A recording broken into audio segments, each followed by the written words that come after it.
Good news, Sid. Both Conrad and Natalie have somewhat gracefully accepted their new roles. With time, they may even learn to. Time no longer appears to be the luxury it was before lunch. I take it your scouts found the bandits. Technically, it would be the bandits who found my scouts. It appears they march for Dalamil as we speak. All of them. You're not serious. They don't just want food, they want the whole damn town.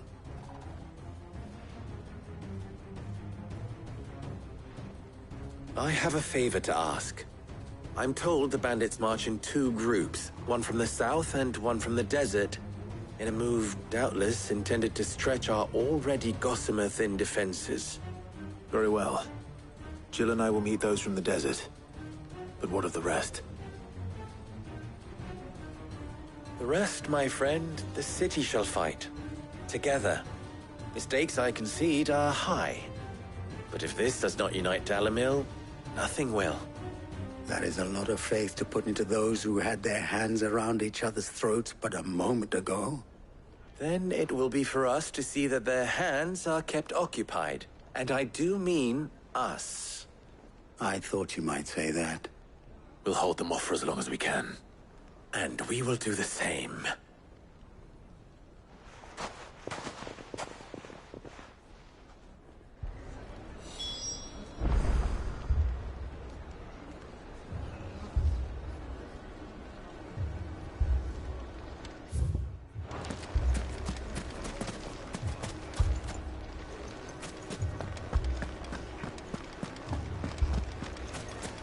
They'll be at our gates before we know it. We proceed as planned, and pray that what we've planned is enough. It will be. Natalie and the people have readied all the blades and the healing herbs we could ask for. Then we must not falter! For Dalamil! Hold on! I'll have my branded heal your hurts.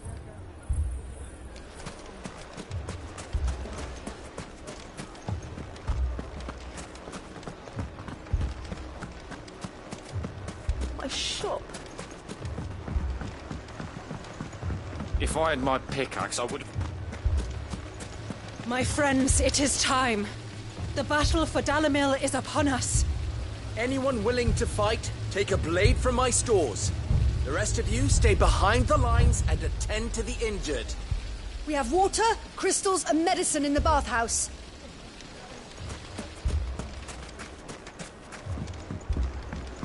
Mummy, I'm scared. Oh, I'm ruined.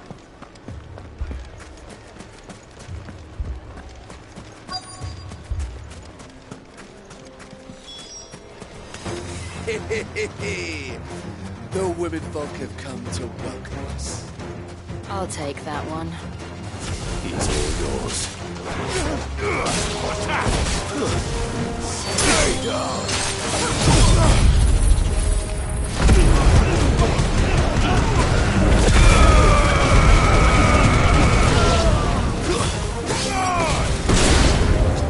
They mean to overwhelm us.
The townspeople. Could they have held out? I don't hear any fighting. What do you think? That we should hurry.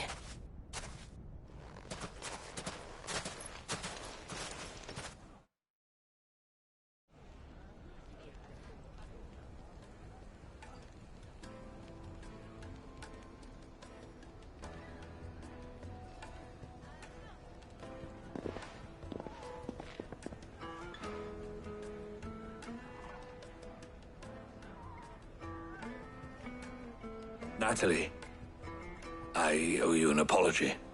You did well out there. The inn would have been lost had you not held the line. Without you, there would have been no line to hold. You saved us, Conrad. You saved Dalimil. We all saved Dalimil.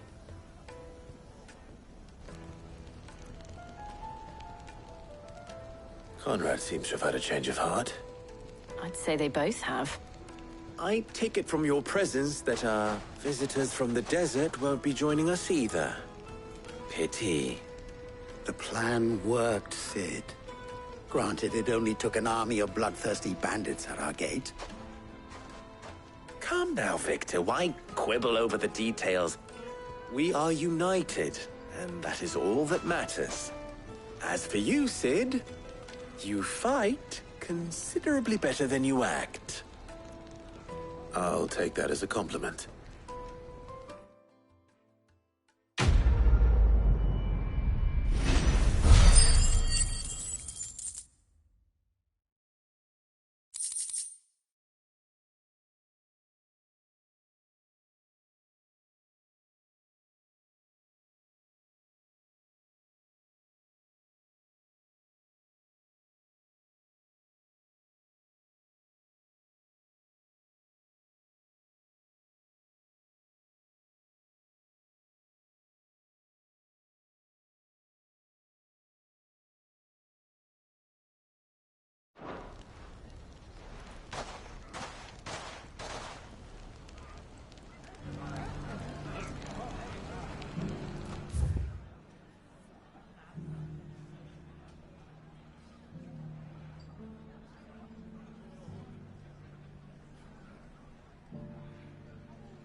Now, if I could only convince the people of Costness to work together. Dalimil will forever be in your debt. But don't go trying to take advantage of that. So, where did you learn to swing a sword like that? Some quality In a desert craftsmanship. full of ne'er-do-wells, a woman has to learn to look after herself. It has long been my habit to keep a watchful eye on the comings and goings around Dalimil. I shall continue to do so, that our people might be warned of any further attacks. I pray that you continue to play your part too, not of outlaw, but of hero to the hopeless. You fought very bravely. We would have been lost without you. Knowing that you would have all been there to pick us up if we fell, gave us more than the courage we needed.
Good girl.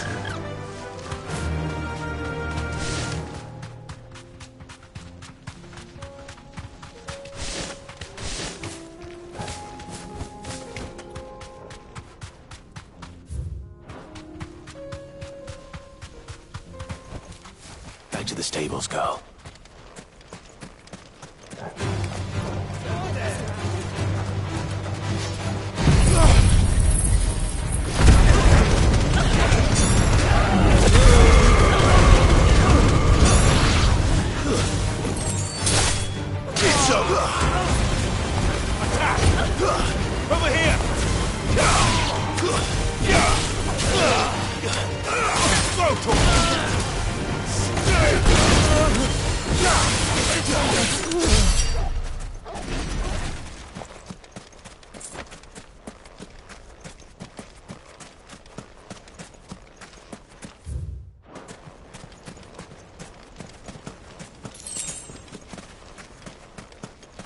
Ambrosia won't help me here.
Straight home now.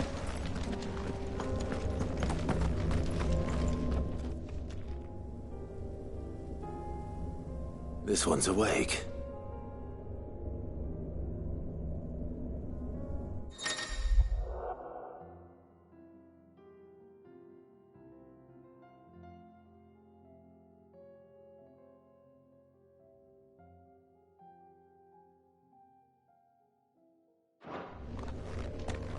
Let's see what's inside.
Akashic attacked us out of the blue.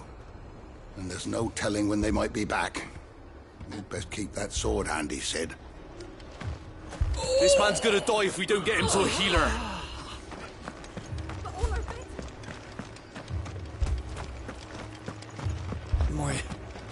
My brothers. Are they? Anything catch your eye? Much obliged.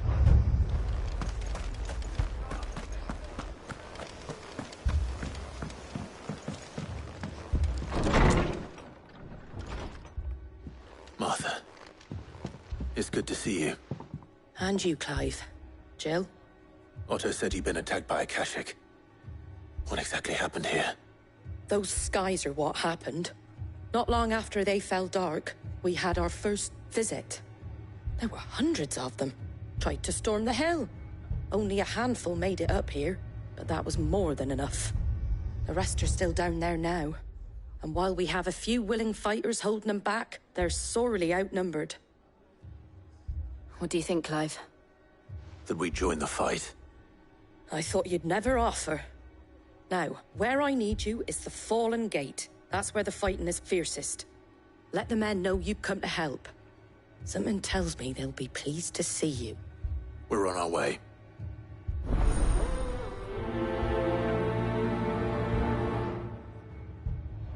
They were too fast. Do you think there were as many as Martha said? Slow. Stop that. You're More. alive. That's all that matters. If they ain't clawing at the gates or climbing up the cliffs near the lift. The lads are doing what they can to keep them out, but unlike the Akashic, they need sleep. I can't take much more of this.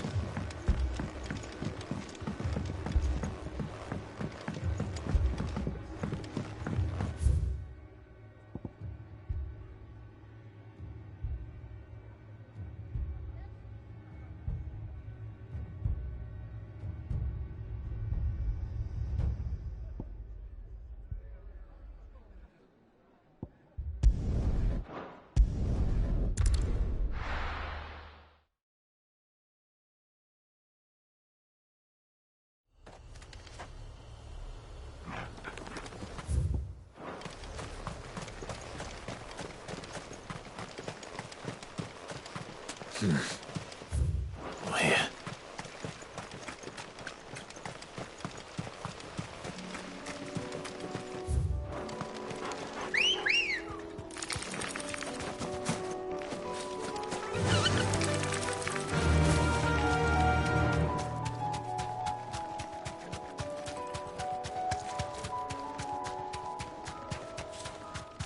We're not alone.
commercials again.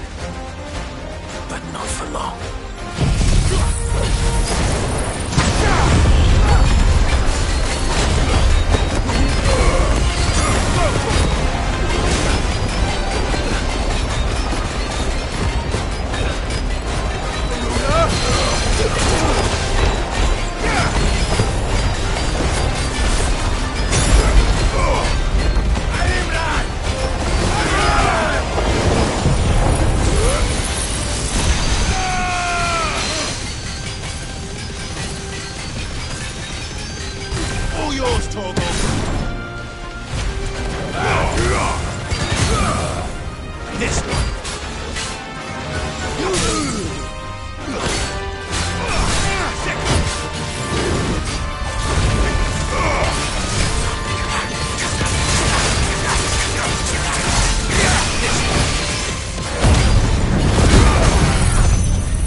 No more vengeance. No more war.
Good girl.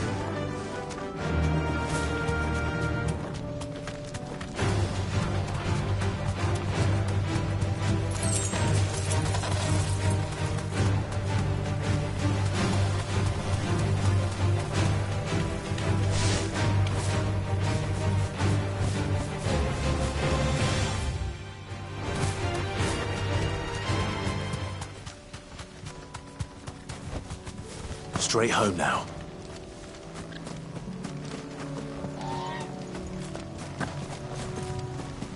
The people of Amber might not have been the friendliest sorts, but they didn't deserve this. Not that the Aether cares. It springs up wherever it likes. Nowadays, that seems to be all over. Mind how you go, Sid. There's a Kashik about.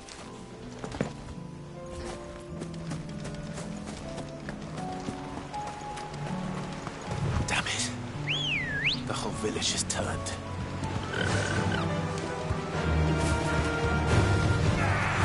No need to ride from here.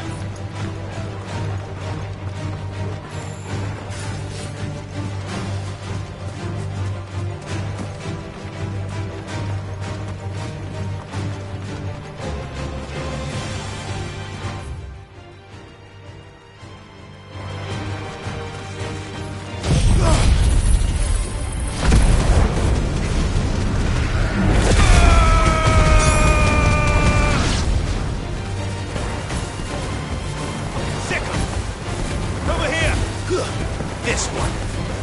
Over here! Get him! Get him!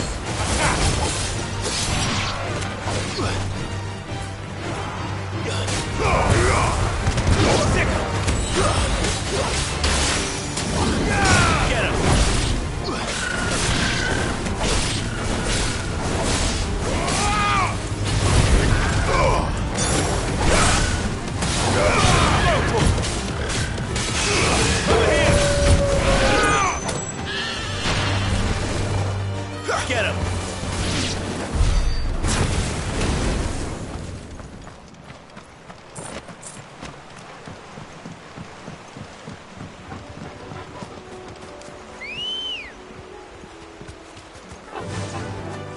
Run like the wind.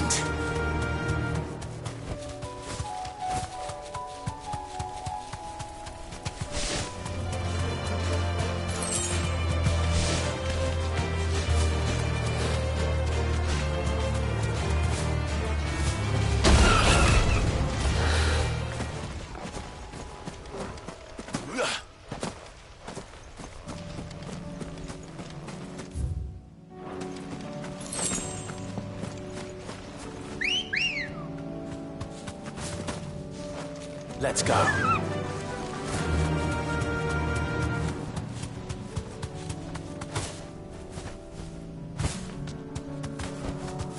Thanks, girl.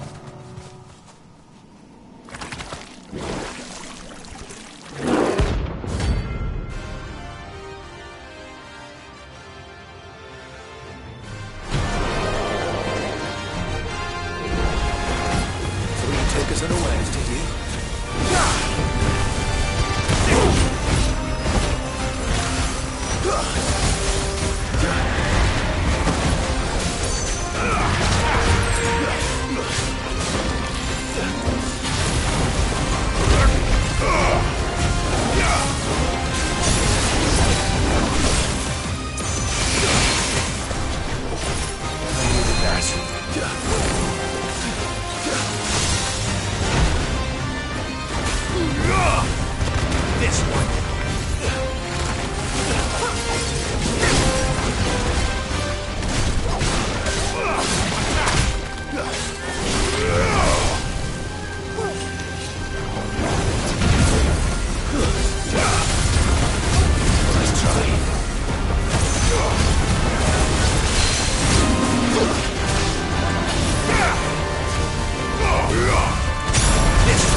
You're finished!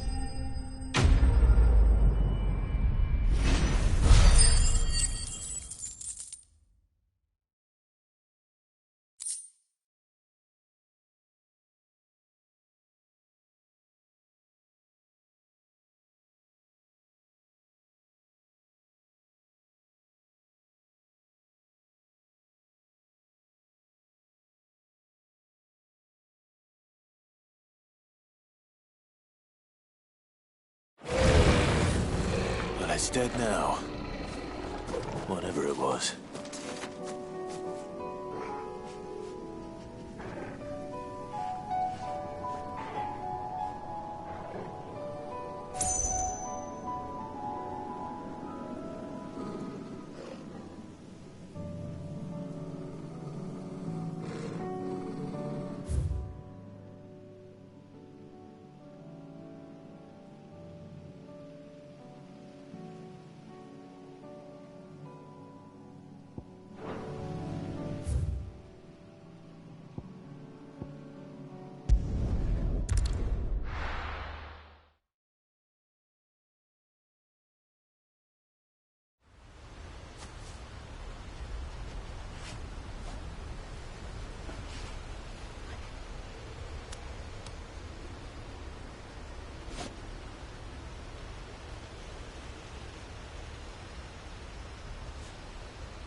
there aren't any more of them.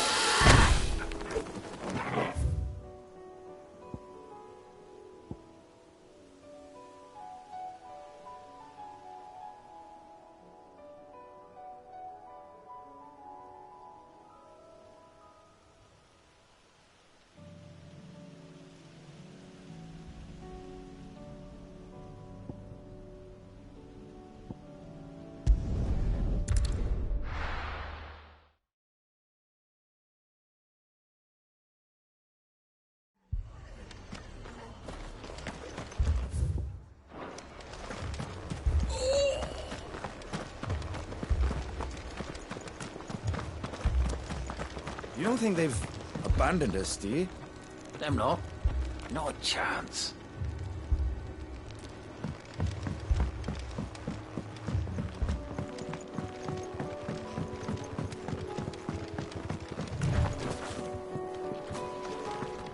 The barricades we've set up around the town won't hold the Akashic back for long. Might buy us a few moments to say our last farewells, though.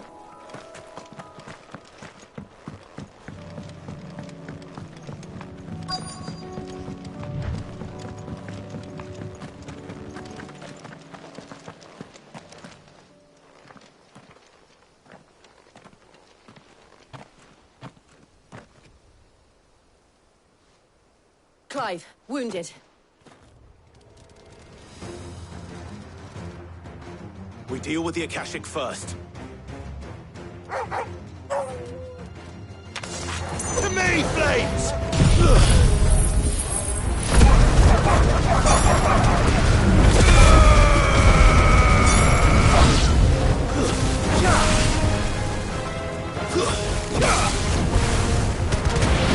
Get him!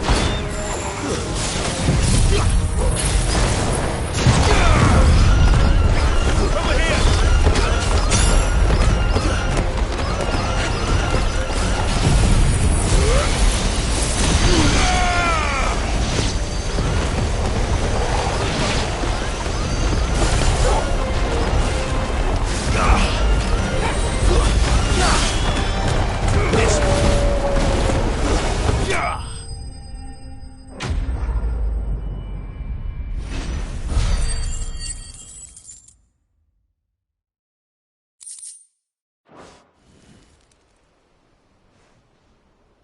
These men don't have the look of hired swords.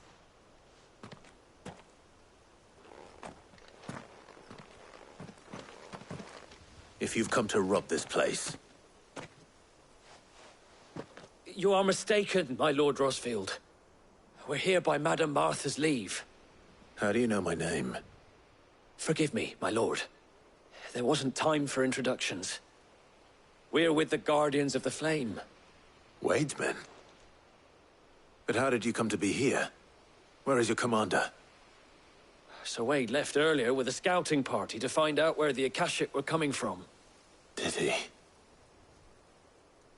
Take your wounded back to the inn. Martha will see you're looked after. We'll join you anon.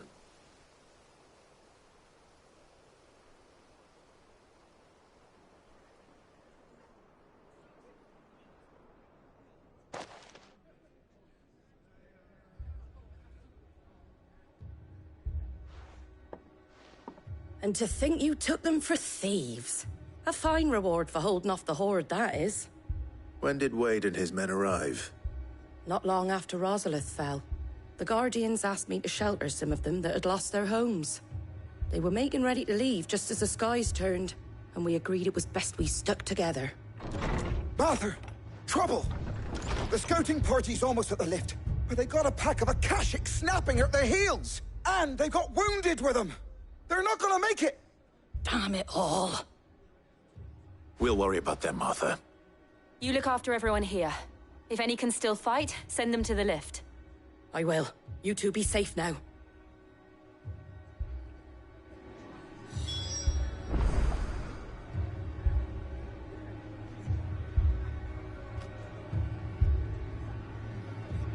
The lift can only carry a few at a time. If those Akashic get as far as the cliff, Wade's men will have nowhere to run. It looked like the Guardians were going as quick as they could, but without any injured. They might make it to the cliff. Or they might not.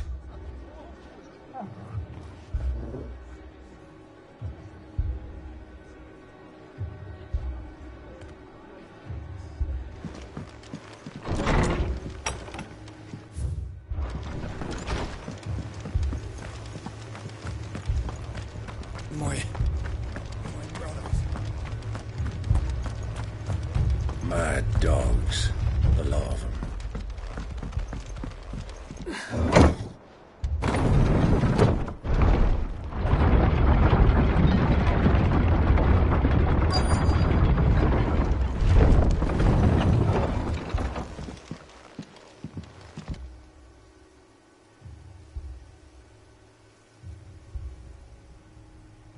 Squire, I need you to get those who can still walk up the lift to Martha's. But what about... I didn't ask, Oscar. Sir. So Wade. Lord Rossfield. If you aren't a sight for sore eyes. Martha seemed to think you might need some help. And by the looks of it... We thought we could sneak by them. But we didn't know there would be so many. How could we have? Behind you!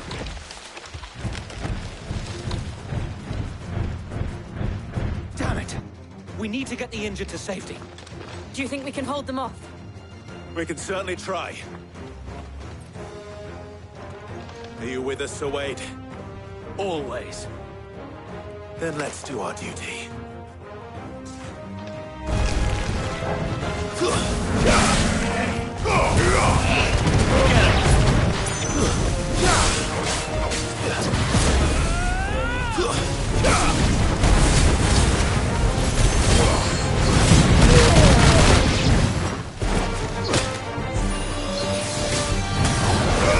This one. Over here! This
Is anyone hurt? I don't think so. And yet again, you've pulled me from the flames.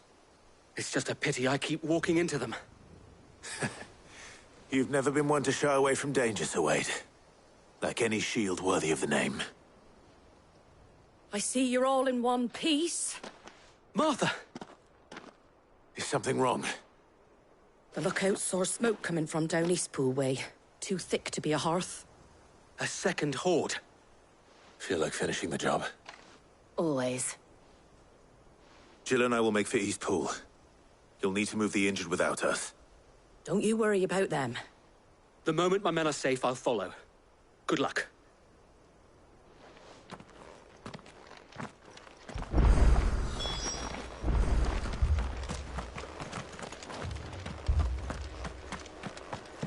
Please, make for Eastpool. I'll join you as soon as I can.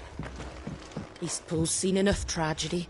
A visit from a horde of glassy-eyed ghouls just adds insult to injury.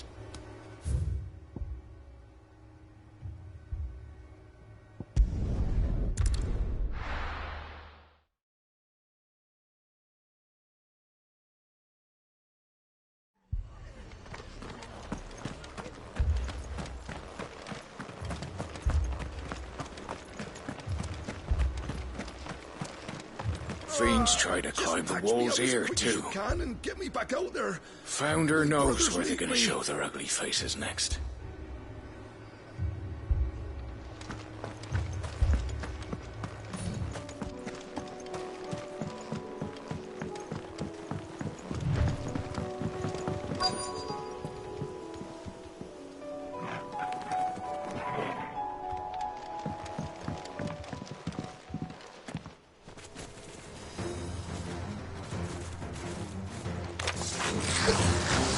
They're headed for the rest.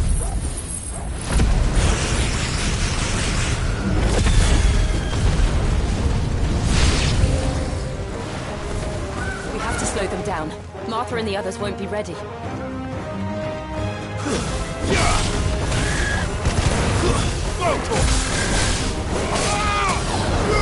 This one.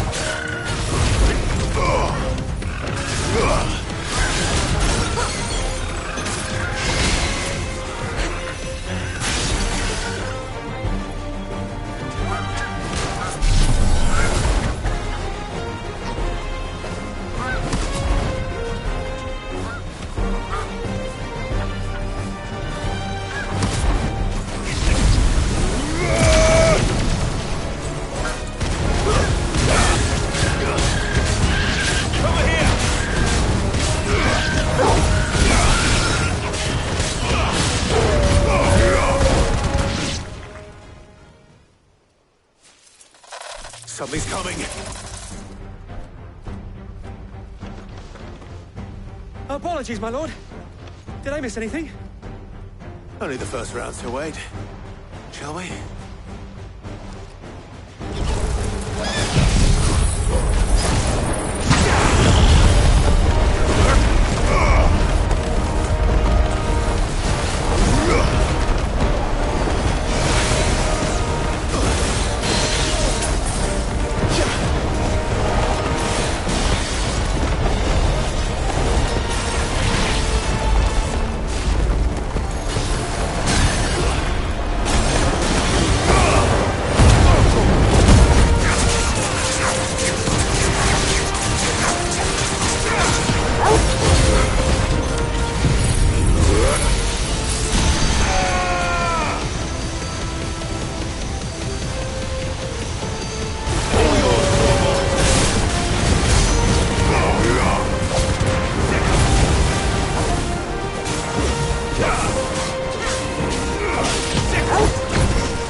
you see any more?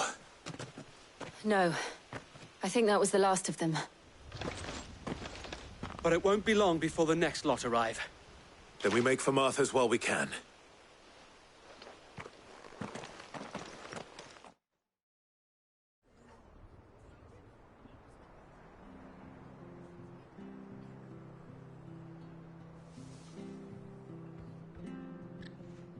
What did you find out there? The same as Sir Wade. Scores of Akashic. Well, wherever they came from, they're gone now. Our lookouts say the lowlands are clear. Hopefully we'll have enough time to lick our wounds. How many of your men were injured? A damn sight less than if you hadn't turned up. Thank you. It was a hard-fought victory. But as long as the skies remain dark, I fear the Akashic's numbers are only going to rise. It's not a matter of if the Horde will be back, but when. And whether that's sooner or later, we'll need to be ready. The inn here affords a good view of the land, and is easily defendable. I'd like to make this one of our outposts. What do you say, Martha? You'd have more men to guard the rest. Well, when you put it like that, of course they can stay.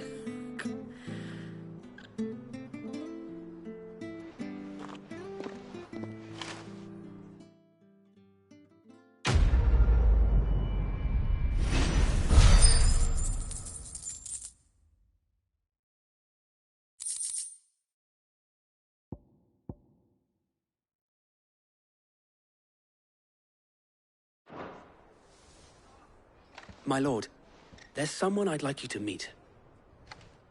Oscar, over here.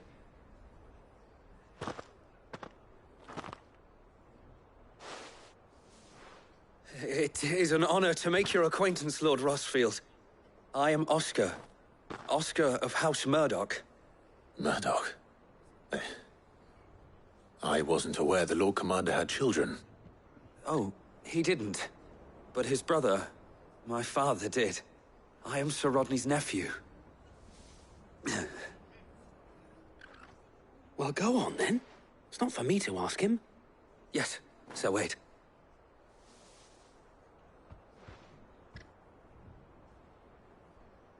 If it please you, my Lord Marquis, might you take me as your squire? I would learn the duties of a shield from the finest. I'm sorry to disappoint you, Oscar, but I'm a shield no longer. Nor was I ever the finest. And spending time in the company of an outlaw hardly seems a fitting education for one aspiring to take his oaths. My Aunt Hannah once told me that a man is not defined by his title, but what he does in its name. You have accomplished much since taking on the mantle of Cid, winning no little honor in so doing. And I would sooner serve under an honorable outlaw than an unworthy shield. Not that Sir Wade and the other Guardians are... I mean to say that, they're... It's all right. We know what you mean. There is only so much the boy can learn from me, my lord. But a squire... Would that really be so bad? You were a squire once. And I'm certain Sir Rodney would approve.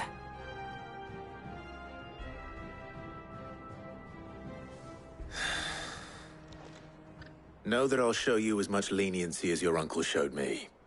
I would not have it any other way.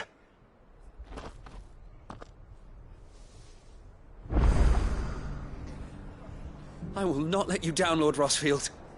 You or my uncle.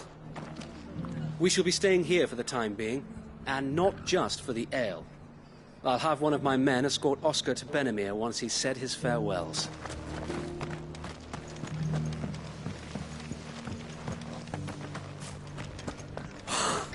Thank the Finder. I thought we'd lost him. We of the Guardians of the Flame have pledged our swords, our very lives, to the defense of this fair town. Ain't that something?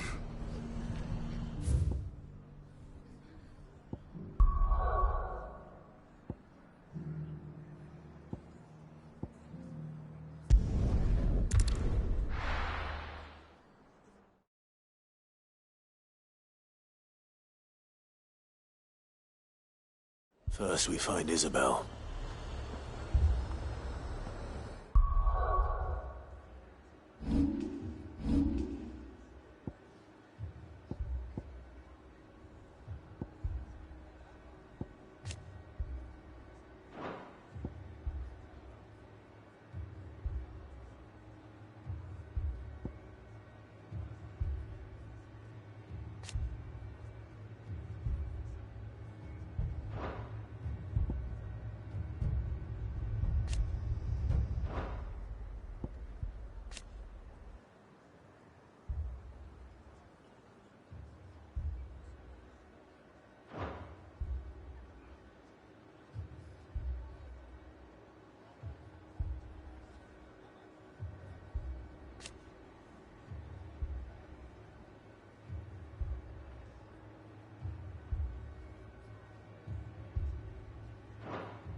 Heard a bloke saying he saw ghosts on the far side of the wall.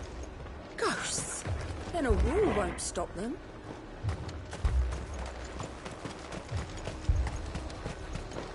And what can I do for you?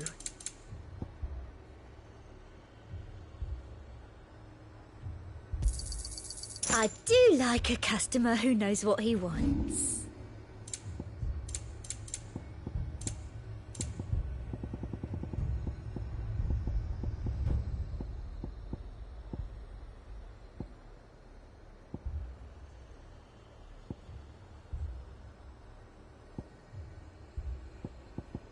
I'll be here if you need me.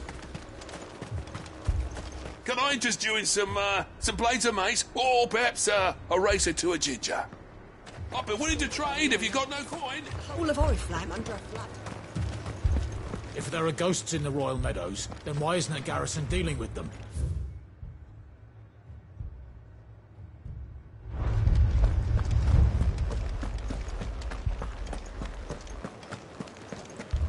Four left and more on the captain's orders. You heard what happened in the capital. In Moore. What happens if the Aoife comes here? I can't do it. I can't fight those things. But you can. You must. For me. For us.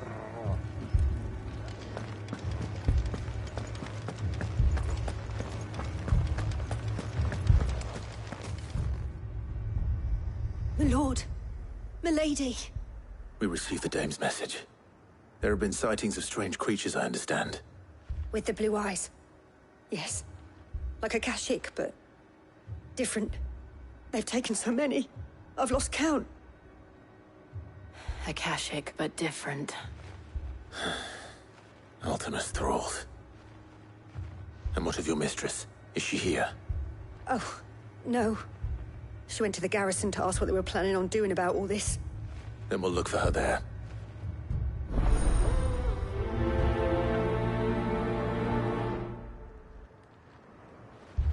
We've seen little and less of the soldiers of late. Anyone would think they were hiding. More arrived from the capital this morning. I know. They could hardly stand.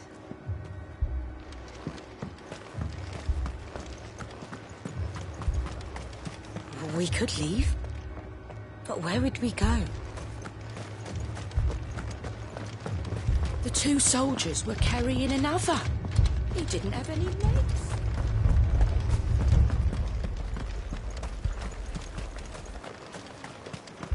It's all right. Give me your arm. That thing, it took off the captain's head. before he could even draw his steel. I'm not going. Madame, please! Half the garrison's been slaughtered by those things. We lost the captain this very morning. We've tried requesting reinforcements, but there's been no word from the capital or the Dominion in days! What more would you have us do? I would have you do your duty. Those at the Vale look to me for protection. And protect them I shall. Because they are my charges, and that is my duty. In case you have forgotten, the people of this town are your charges. But more than that, they are your people. Your sisters, your brothers, your lovers. So you have a choice. Lay down your sword and watch as they are slaughtered, or take it up and do what is right. She speaks the truth, you know. This here, it's all we have. It's all that's left. What we have left is our lives! Do you really want us to lose them as well? Not if we don't have to. Look, there's a cask under the captain's bunk. Let's talk about this over a drink, eh? I'm listening. I'll have a word with him.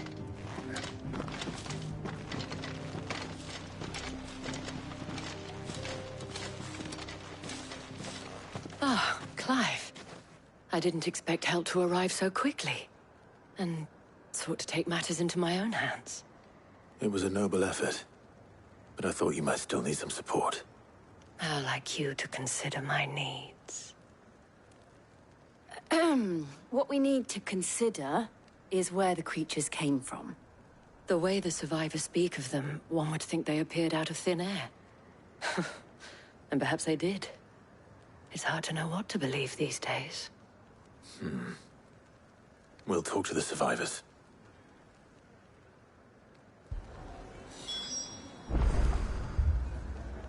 I can't entirely blame the men of the garrison for losing heart. And they have provided a place for the injured.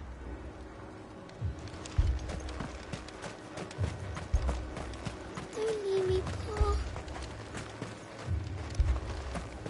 My family? You're a pikeman, yes?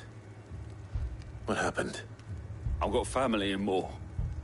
I heard the flood was spreading, so I went to see if they were all right. And a pack of them glowing things found me in the meadow.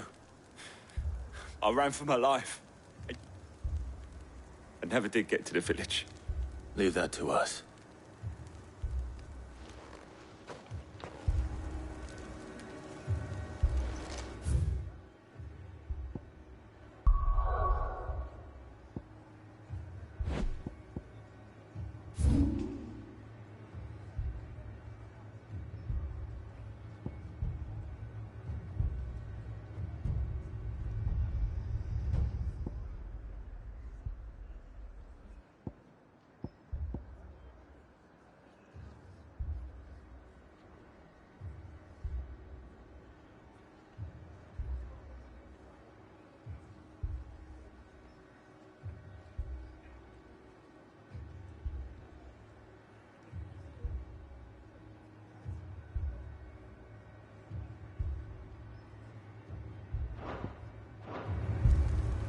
With no one to defend the place. Moor's days are numbered. It's all right. Give me your arm.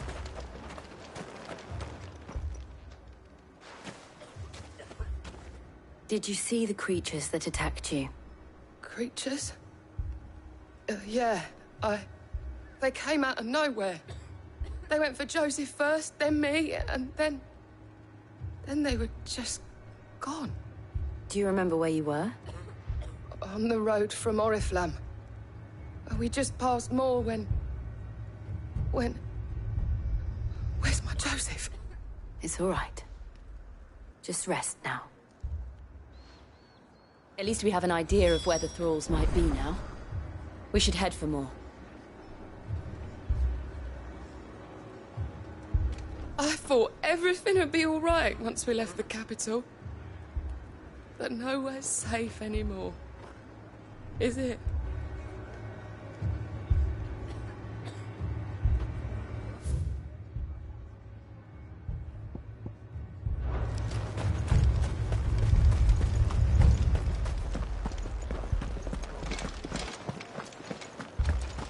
two soldiers were carrying another.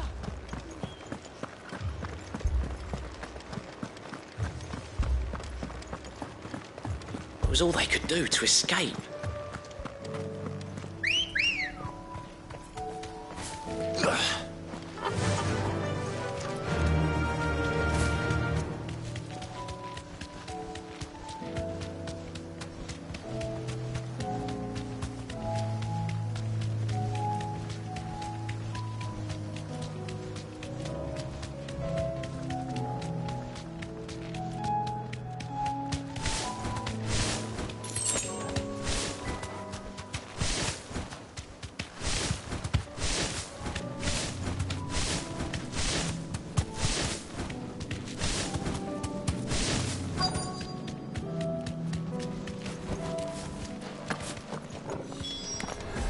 Clive, look. I see them. With me. Get them.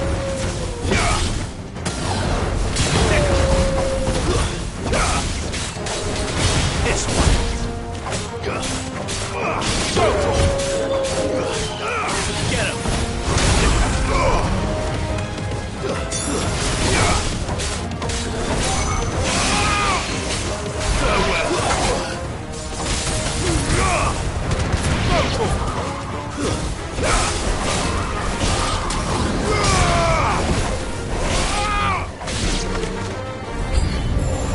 Should I prime?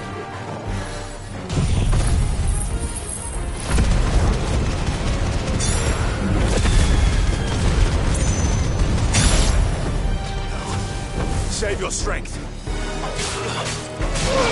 This one.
Do you think there are more?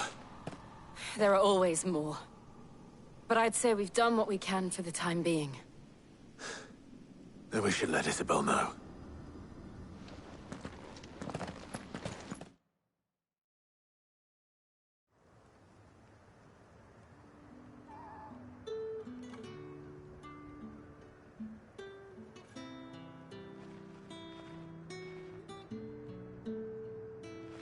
You have the town's thanks.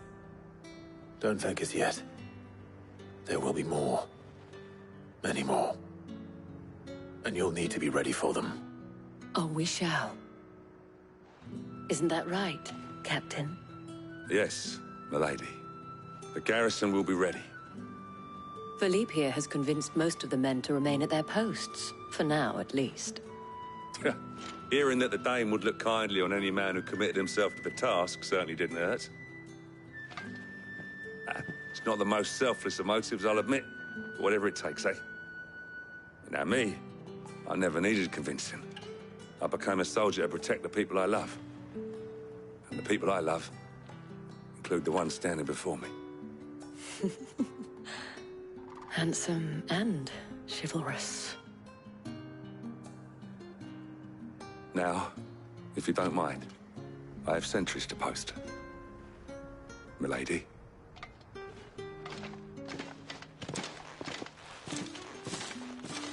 Lest you wonder, I'm not foolish enough to believe that this has solved all of my problems. But it has solved one, and that's one fewer than I had this morning. Thank you again, Clive.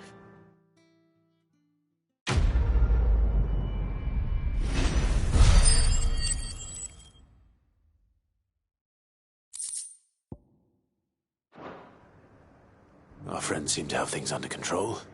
For now, at least. Let's go and put Otto's mind at rest. Philippe will make a good captain. He reminds me a little of you, Clive, but without all the mocks and mows.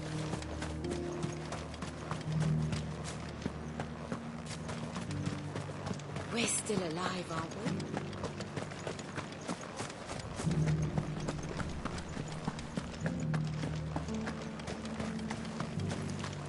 As long as you remain, the veil will see to your needs. Thank Grieger.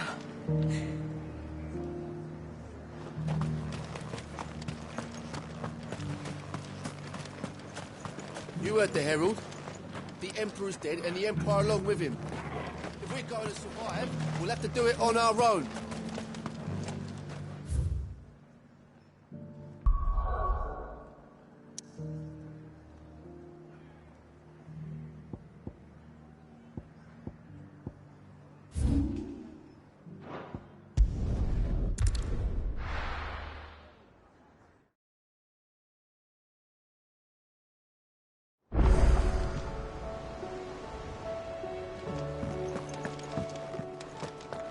I'd be happy to tell Otto everything that happened.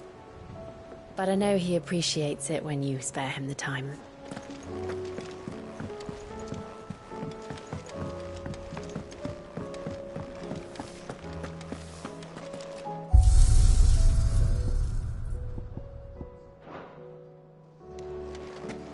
Did you see the pair that got hauled into Tyre? Welcome back, my lord. I only just arrived myself. No one seemed to know where I should go, so I thought I'd guard your chambers until instructed otherwise.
What do you want?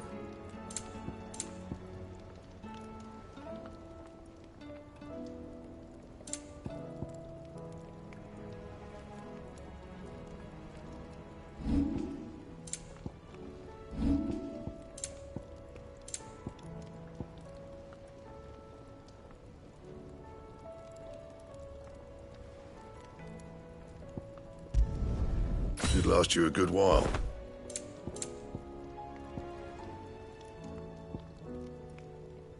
Anything else?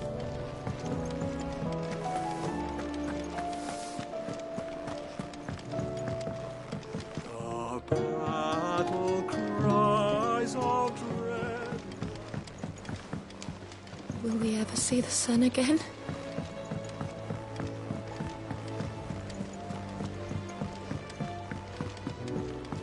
Did you see that? We've sent Cursebreakers to Martha's Rest, Dalamil, and Northreach. Hopefully they can help maintain the peace. Or at least a semblance of it. Cole told us everything that happened. It's a bit of a worry that both the Republican and Imperial armies are in disarray. But it was good to hear that the people stood their ground.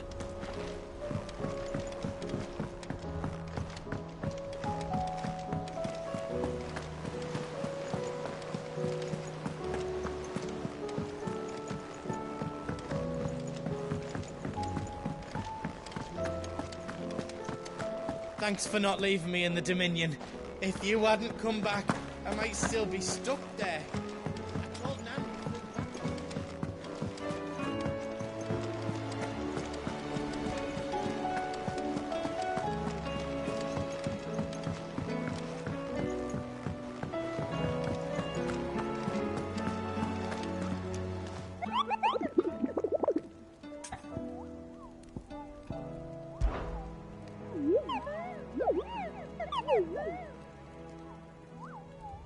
You mean the Iron Kingdom?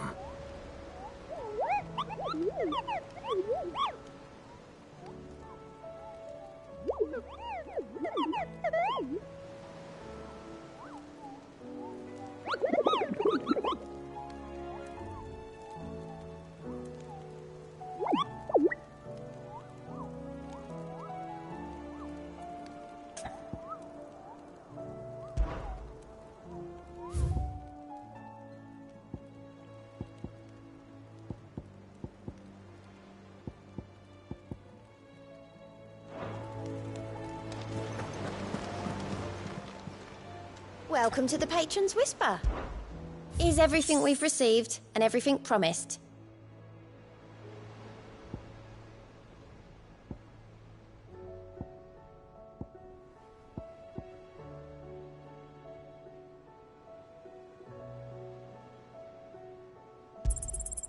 You earned this. All done?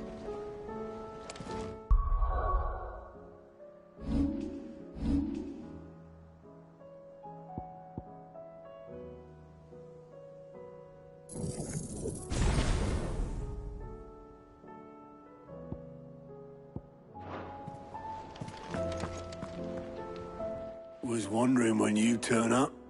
Had ours from all our friends thanking you for your timely intervention. How is it you always manage to arrive at just the right moment? Luck, I suppose. Any word on the rest of the realm? Let's see. Storm's still crying out for mother crystals. The nations are still in chaos. And the skies are still the colour of a kick in the kidneys 2 days on. So... Right. Clive, we knew this was going to happen. Well, not the bleeding skies part, but you take my point. Now's not the time to second-guess yourself. Now's the time to visit the infirmary. Taya says your brother's awake. Thank you, Otto.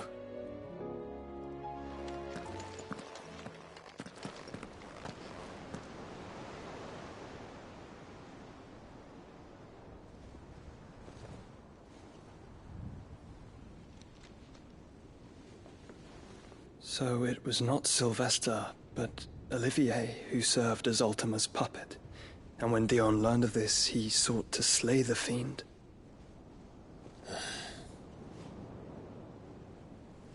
only for his father to take the spear that would have freed him. Enough to drive a man to madness. Small wonder he hasn't stirred. I would be afraid to wake. Had I but reached out to him sooner, warned him of the threat Ultima posed.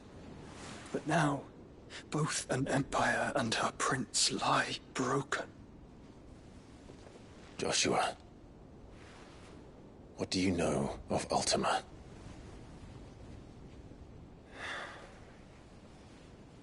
Very little, I'm afraid. Despite my best efforts.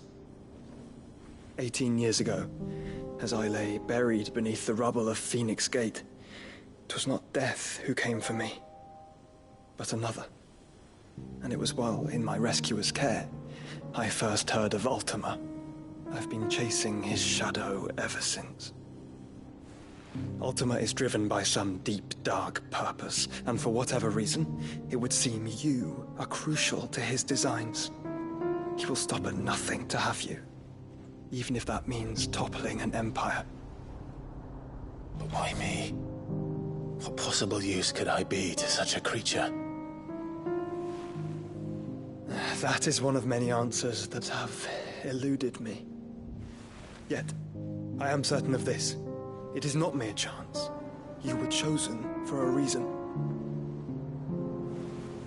All dominants carry within them the might of an icon. Nigh limitless power that is at once acutely limited.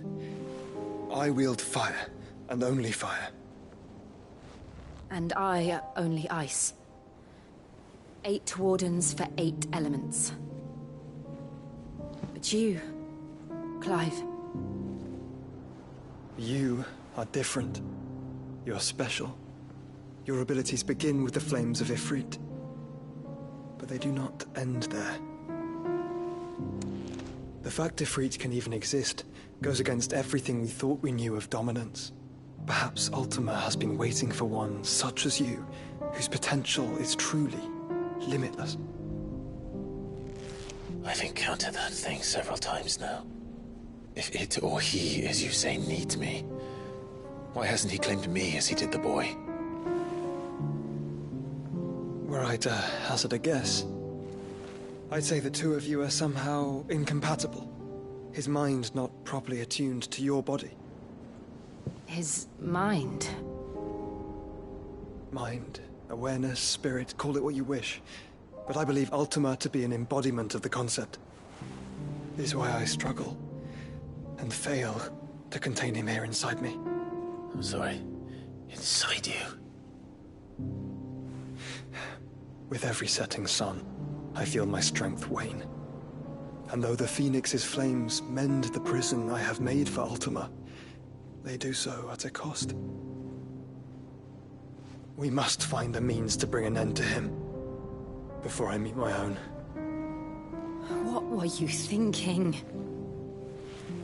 It was that or let him take Clive. And I've always had a soft spot for my brother. But that doesn't mean you should sacrifice yourself to save me.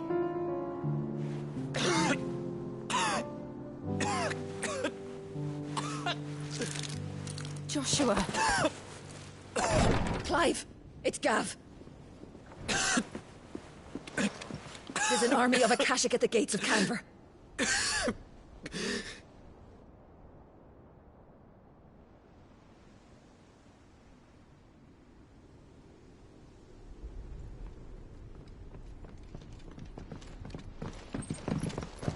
Well, what's the short of it?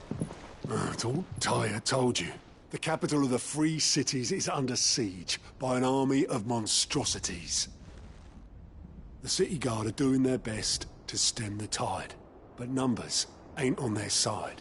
What of Lord Byron and Mid? Were they able to escape? No, but they're all right for now. They're hiding with Gav at midship. We have to get them out of there. And we shall. Otto, prepare a Stolas. Tell Gav to stay exactly where he is. Understood. Vivian, what's the swiftest route to the Free Cities? That sounds like a question for the map. Look here. This road, through Tabor, should provide the least trouble. Good.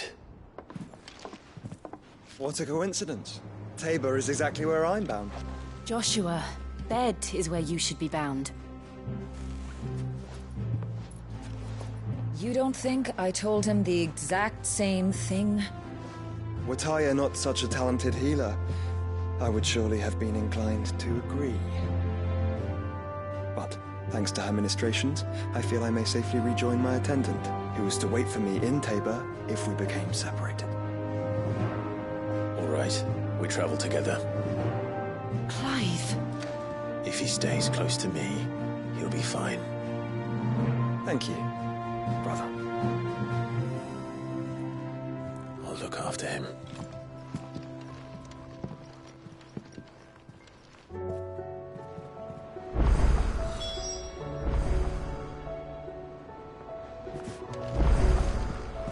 Taya's right. Your brother is in no condition to travel.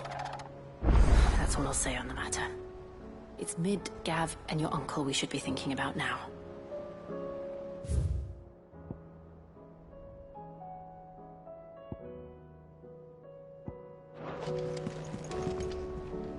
What will it be today? How may I help you today? Study it well, Clive.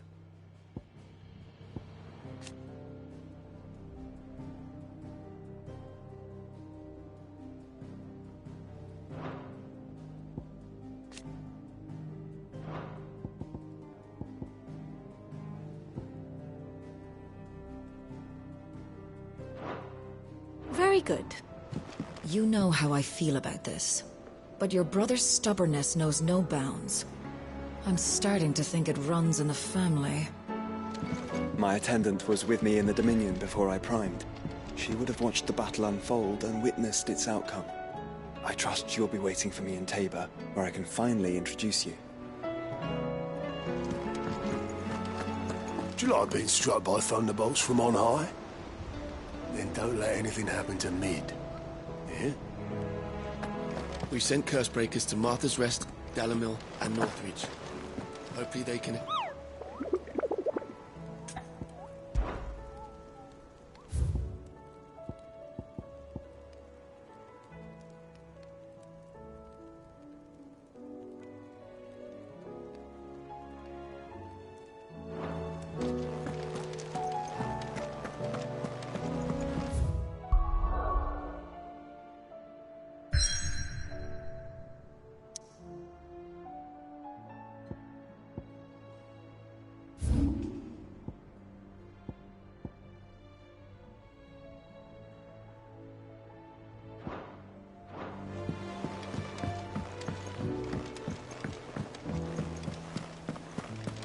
There's barely been a shipment in since the skies started boiling.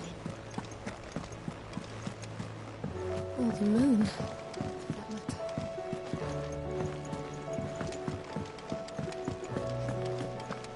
Seems the hideaway is lost.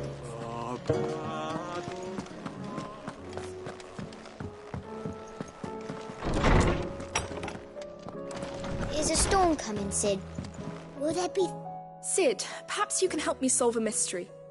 I can certainly try. Who's gone missing this time? It's not who, but what. Mid's scales, the ones she made for her workshop. I borrowed them to teach the little ones about weight, and shortly after the lesson, well, they vanished.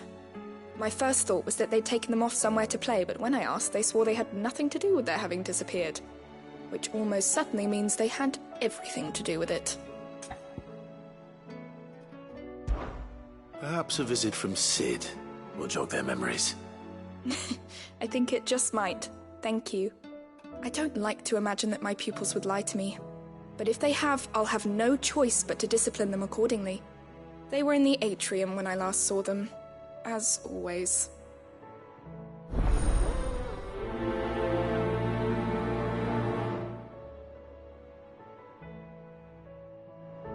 My biggest worry is that the children have somehow damaged the scales, but are wary of asking for help because they think they'll be punished. And if I find out that's the case, I swear I'll take the switch to every last one of them.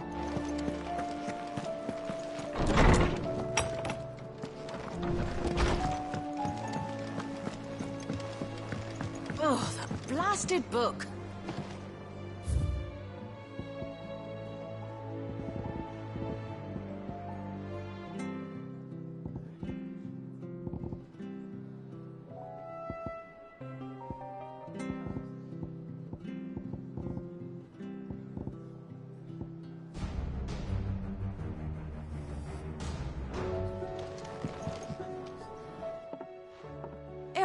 You put me in this situation, Clive. You can bloody well get me out of it. I need a hand with a recipe. Are you sure it's me you're looking for? I'm not much of a cook. I'm all the cook will be needing, thank you very much. What I want from you is a little of your time, right? Oh, and perhaps your sword. You remember Ivan's stew, right? Well, despite the look of the thing, and that awful stench, people wolf it down. So I thought I'd try making one of these supposed masterpieces myself. Had a peek at the book and gave it a go, but, well... It wasn't as straightforward as you'd hoped. Ivan had the same problem. Yeah, but this is my blooming kitchen, and I will not be outdone. So if you don't want to be seen as playing favourites, I suggest you lend me a hand.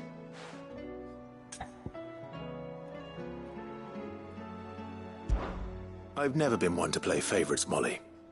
And I would be only too happy to lend you a hand. So, what's on the menu this time? A fried mortress of skyworm. That's one heck of a name, innit? Recipe seemed easy enough to an old hand like myself. Thought I'd followed it to a T. Only, turns out skyworm livers and drake's mint are not what I thought they were. At least I hope they're not, given the rancid mess they made. Ivan said the recipes in the culinary pilgrimage date back centuries.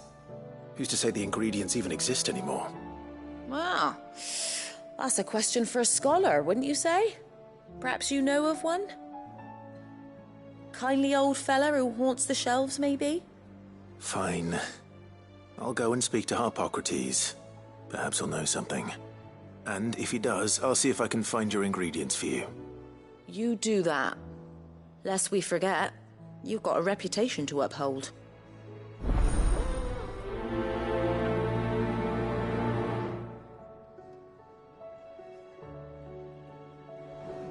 I thought I had it all worked out, but I'm buggered if I know where to find skyworm livers and drake's mint.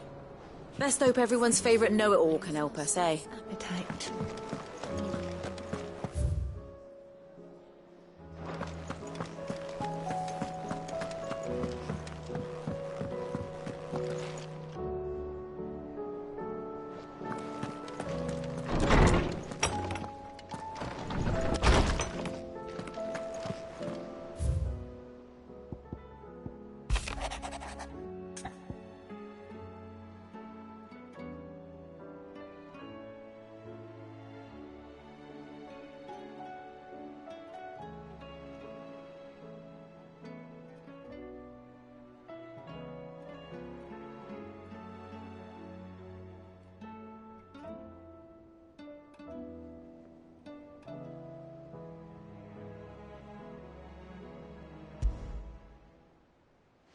Rutherford. Wasn't that the name of my uncle's manservant? Why would he be at Martha's Rest?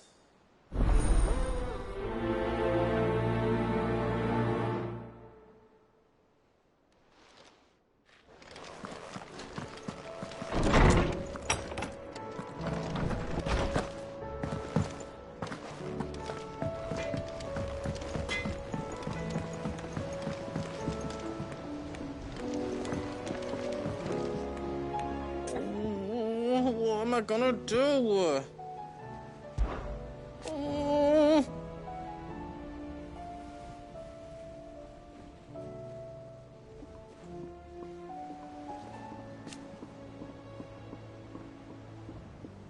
But no more.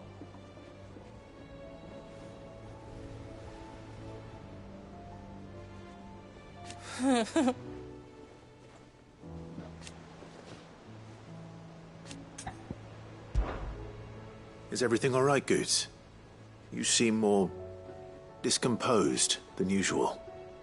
Oh, I don't know what that means, but I'm in a bit of a muddle. Oh, I think Nan might be in trouble, and she's... It's all right. You can tell me.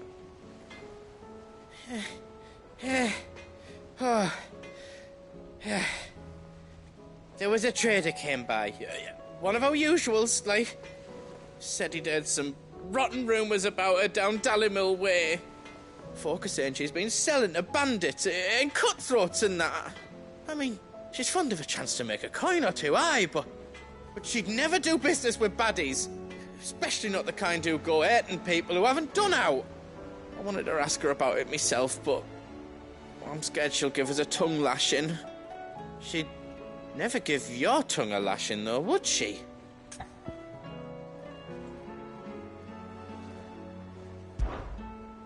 Don't worry. I'll speak to her. Oh, thanks, Clive. You'll let me know what she says, won't you? Of course. I'm sure it's all just a misunderstanding.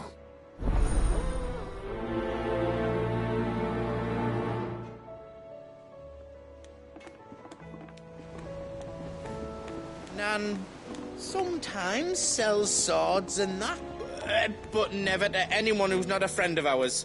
That's how it's been for as long as I've known her. You don't think it's true what people are saying, do you?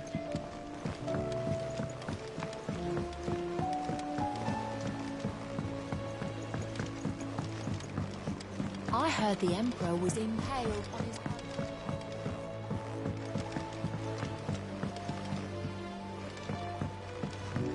We're all gonna die! You hear me? What do you reckon we should do? I say we should just tell Miss Shirley. You'll get us all straight. I'm telling you, I can fix them.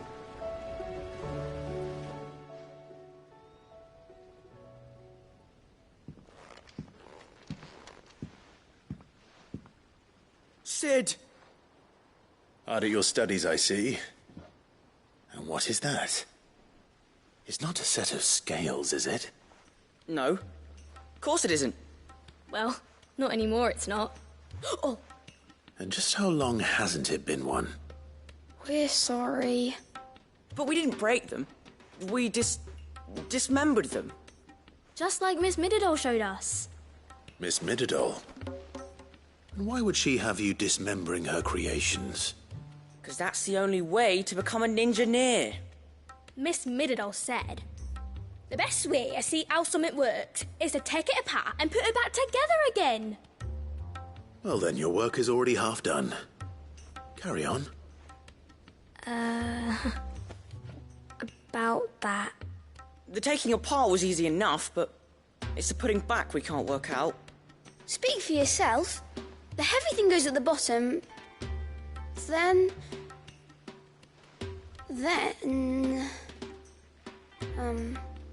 You three need to learn to take responsibility for your actions. So let's have a look at these parts with fresh eyes, shall we?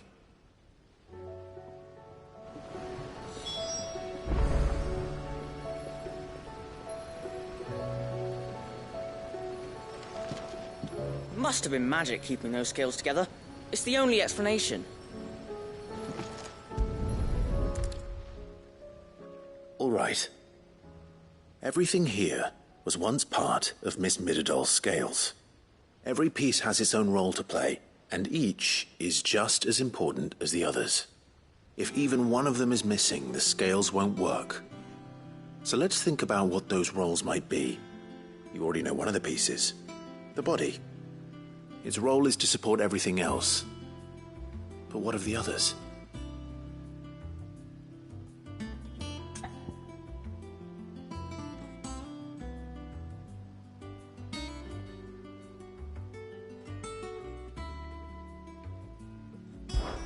This is called the arm.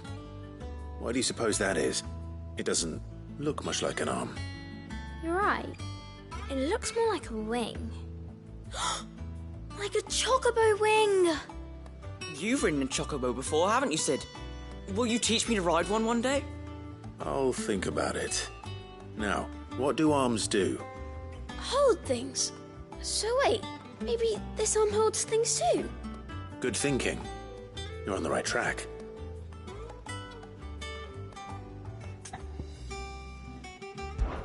These round parts are called the pans. You all know what a pan is, don't you? I do. Molly uses them in the kitchens to fry bangers. But these aren't for frying bangers, you idiot. They're for weighing stuff. But what if I wanted to weigh Goots? I don't think he'd fit on that little thing. Probably not. What are the chains for? Holding the pans up? Well spotted. Which means something must hold the chains up in turn.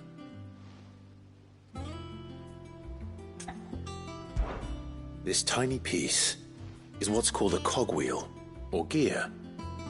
Have you ever seen one before? I have. Miss Miradol's dungeon is full of them. Most are on the floor. She puts them in all her inventions. They spin round and round and round and round and... That's right. They're very useful when you want to make things move. Do you remember if there was anything on the scales that moved? I remember the arm moved when I tried weighing an apple. And then somebody ate it. It's not my fault. You shouldn't have tried weighing it before lunch. We know what part's supposed to move and how it's supposed to move. So, let's put the pieces together first, see what doesn't move, and then stick the cogwheel to that. Not a bad idea. You see? It's not so difficult. So, now that we've taken stock of the parts and learned what they do, what do you think? I think we've got it. Then here's what we'll do. You tell me what goes where, and I'll put the scales together. Well, obviously you need to start with the body. All the other pieces fit onto it, don't they? And the arms go on the body, just like real arms. Or wings, if you're a chocobo. And then the arms hold the pans by the chains. Very good. Let's see if that works.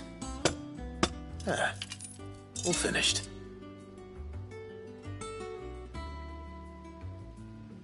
Yes!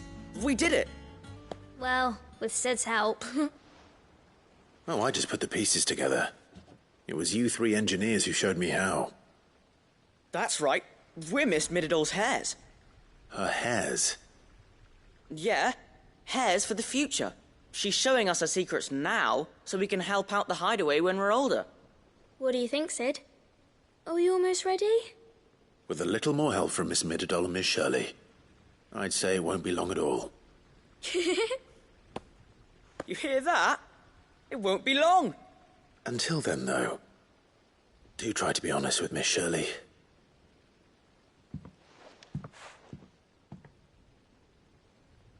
Hey, look! We never used the cogwheel. You don't think Sid forgot about it, do you?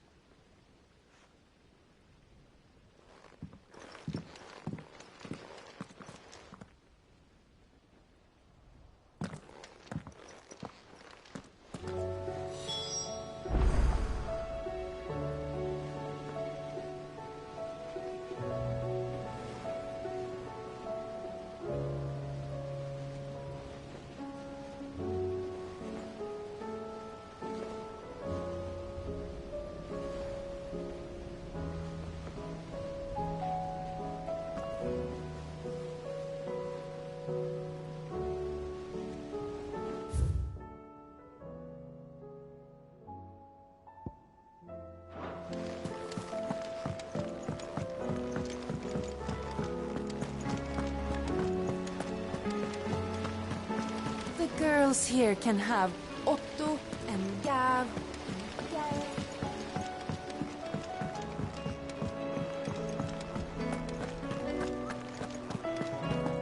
Do you like being struck by thunderbolts from on high?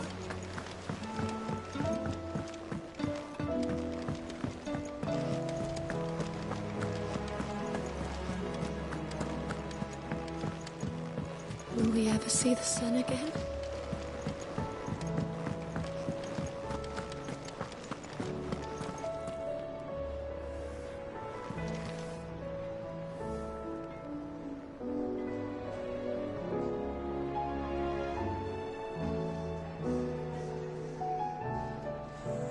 Lady Karen, how's business? Not nearly as foul as the weather. You're doing good trade, then? Both in and out of the hideaway? Can't complain. Wait. What exactly are you getting at? Not once in 5 long years do you pay my affairs half a care, but here you are today, raking me over the coals like a bloody popoto? Just asking. Out of interest. All right. I'm here because I was told that certain rumors have been circulating. About you selling weapons to brigands. Oh, are you? And who was it who knows me so well as to tell tales of my evil exploits?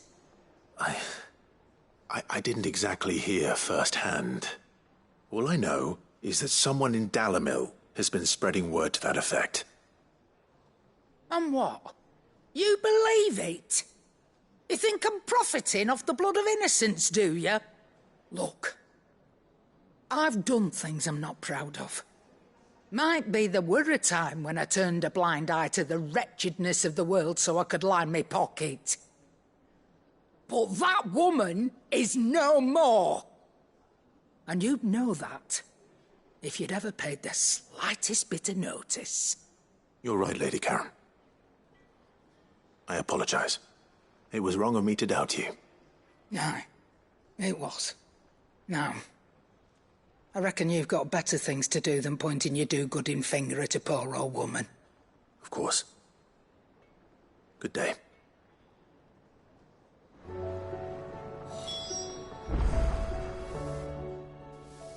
Clive. Thought you knew better than to put stock in unfounded gossip. What with all the colourful tales attached to your name. Come back soon. And I mean that.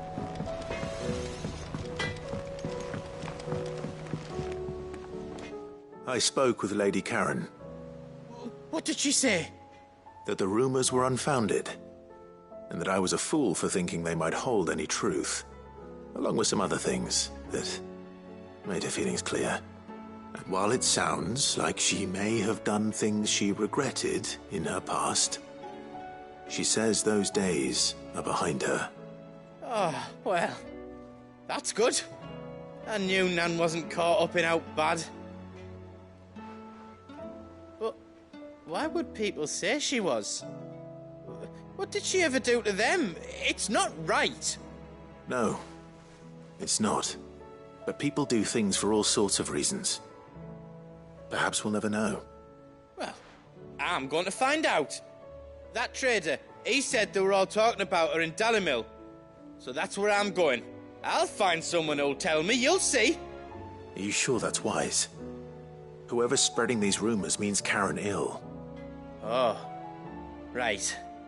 But that's why you'll be coming with me, isn't it, Clive? I suppose it is.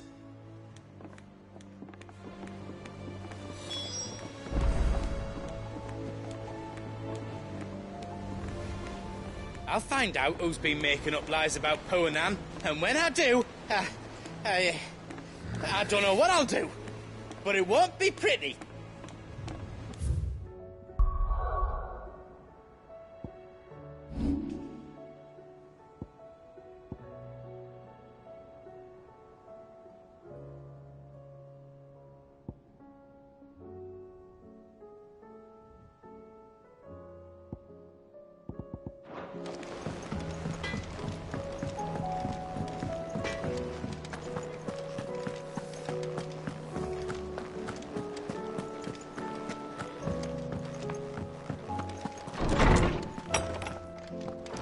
Is a storm coming, Sid?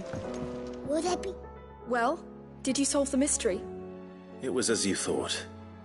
The children had the scales, or the parts of them at least.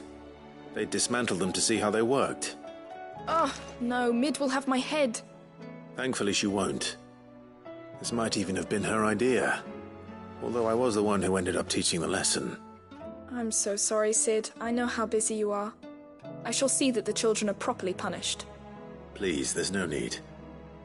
Mid seems to have taken the 3 of them under her wing. She's even calling them her heirs. She'd have them follow in her footsteps. And her father's. I see. Sid, do you know why Mid has been spending so much time at the Hideaway of late?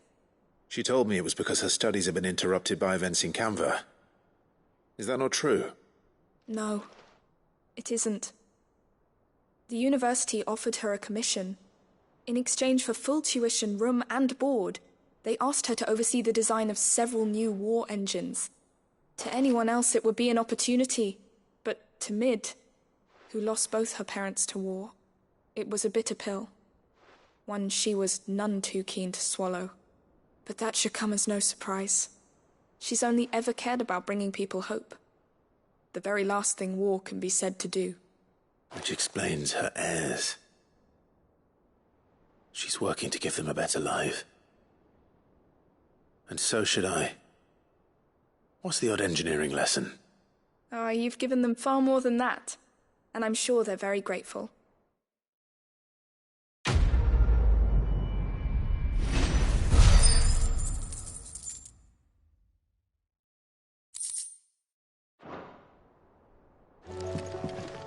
If Mid is teaching my pupils her secrets, I suppose I should brush up on some of them myself.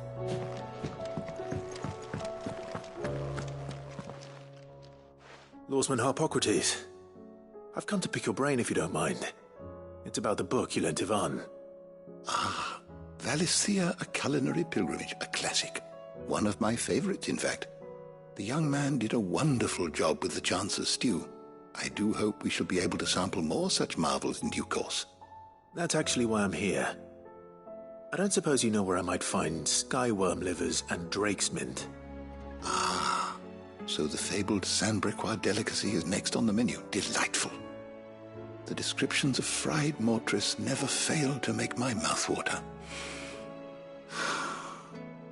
Now, skyworm is a somewhat antiquated name for the wyvern, their ground livers being the paste from which the mortress is made. Dragon livers. How very Sanbrequois.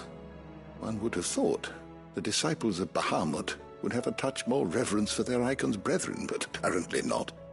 I believe the specific dragon the recipe demands is the blueback wyvern, said to be the very color of the sea beside which it resides. So we know where to look for our liver. But what about the drake's mint? Saint's bonnet in contemporary parlance, a herb which grows along the North Reach coast. I gather that one can locate the cheerful yellow flowers by their heady scent alone, so I'm sure you'll have no trouble finding them. I may add that people once believed game was best served with the flora that sustained it in life, in which regard fried mortress of skyworm is undoubtedly a typical dish of the time. Meaning that if I find one, I find the other. To Northreach, then. Best of luck, Clive. And do save me a bite once the dish is complete.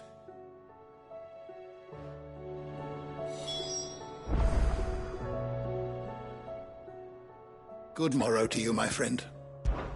One can only speculate as to why fried mortress of skyworm might have fallen out of favor. Perhaps the rampant popularity of the dish led to a decline in the blueback wyvern population. Or perhaps fashion is to blame. A sprig of cheerful yellow drake's mint pinned to the lapel was once quite the statement among Sanbreque's fashion-conscious nobility.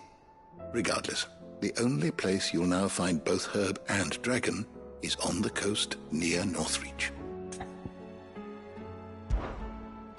I have compiled some new entries, if you would like to see them. You wish to study the tomes?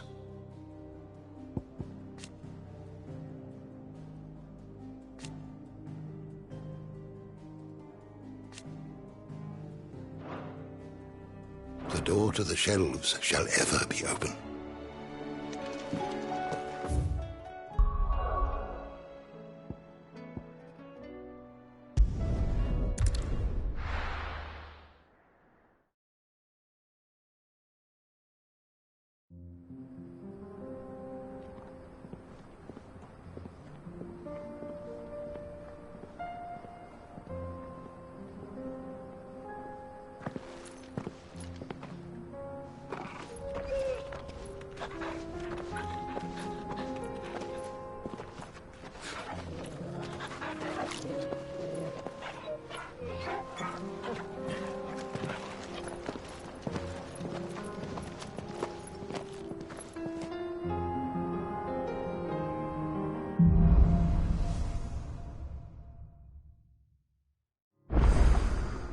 It's like a dream.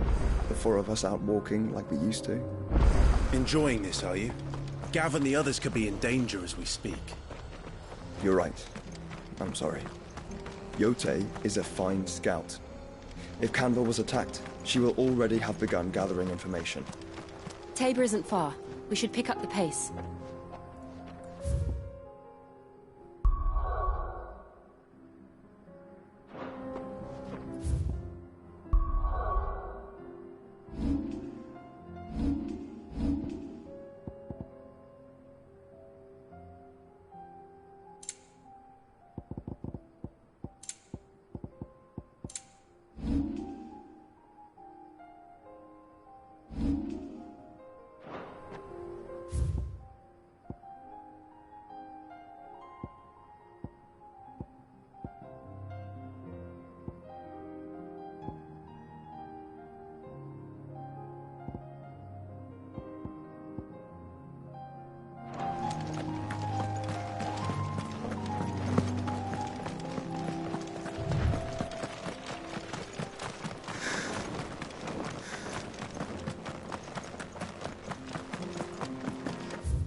The bandits, maybe. Shouldn't be too hard to find goods. The gentlemen of the town guard are strapping. You wouldn't happen to know if the pieces that were stolen from my stall were recovered, would you? They were irreplaceable.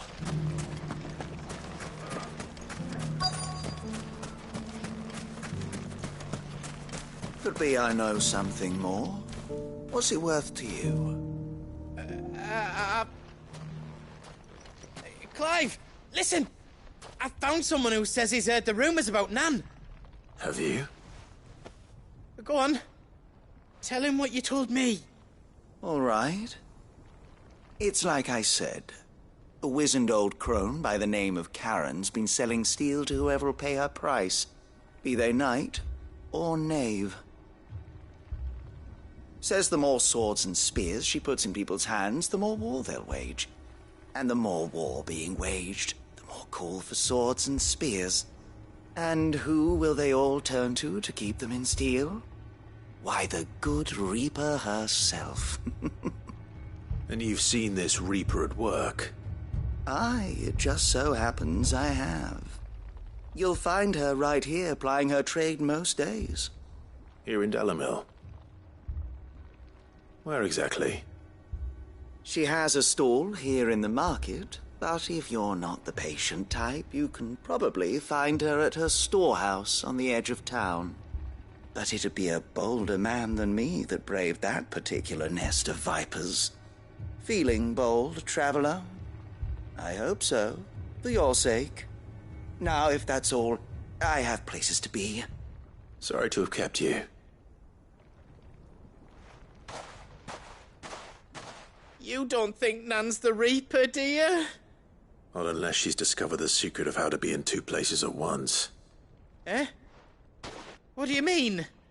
Lady Karen hasn't left the hideaway in weeks. So who has been running this stall he spoke of? Good question. I'll go and have a look. And I'll visit this storehouse on the edge of town. All right, but be careful, Clive.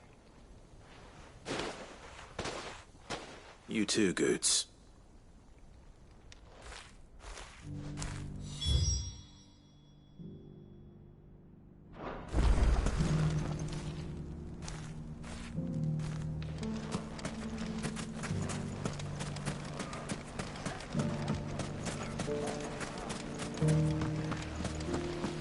The gentlemen of the town guard are a strapping bunch. Perhaps.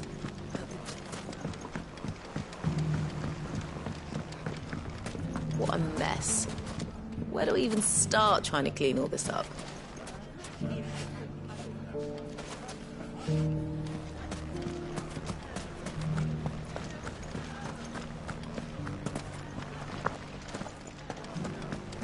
Dalimil saved. Welcome. My comrades and I...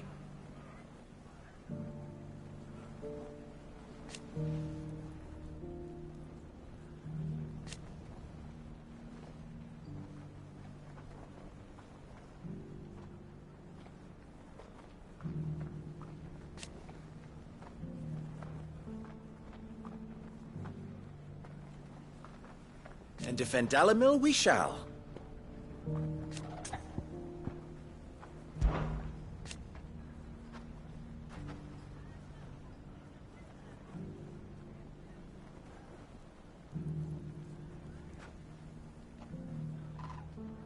I always knew.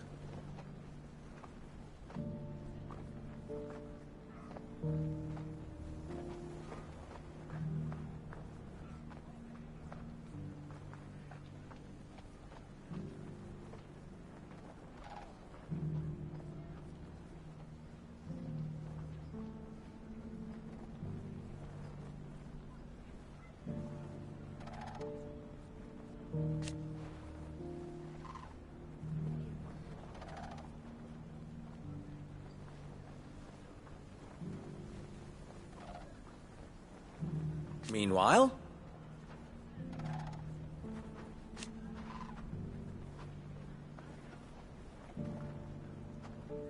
proof, if any more were needed.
But something tells me...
If you see any bandits on the road, you know what to do.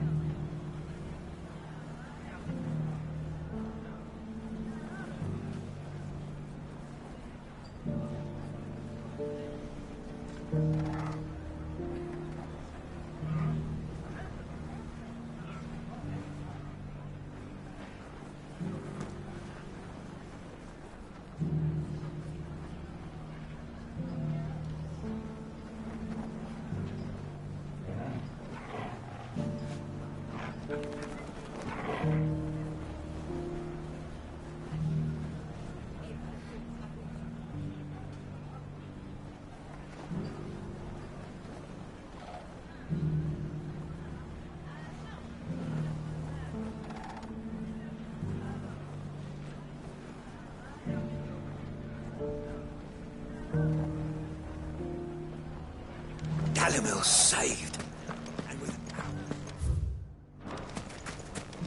fought very bravely.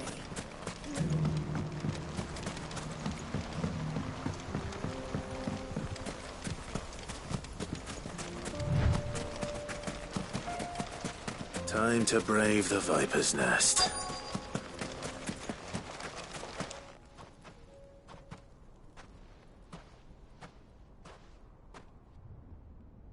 Just you, is it? Thought I might have laid it on a bit thick. It was a fairly unconvincing tale. So, what now? That's up to you. Die a slow death, or a quick one. Boys, he's all yours. But that sword is mine.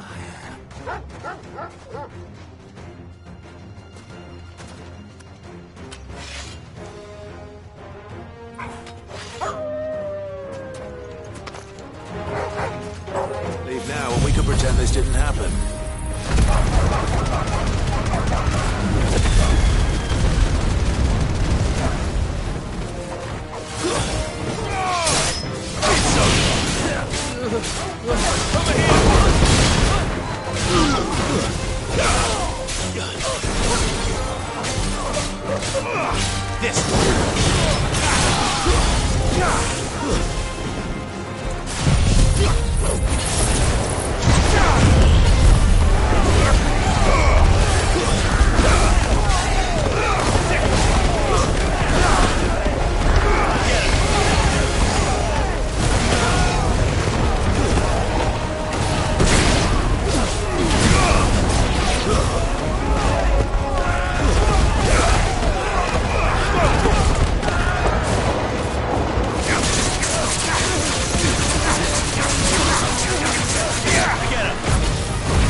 Oh, you've done it now.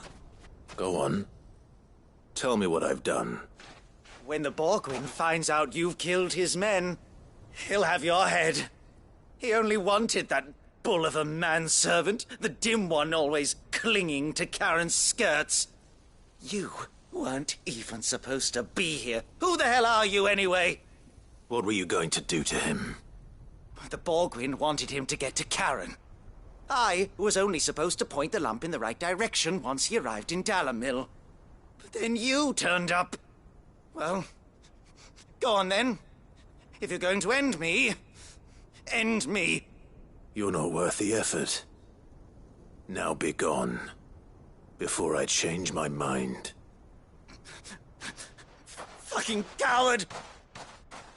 I need to find Goots. Right now.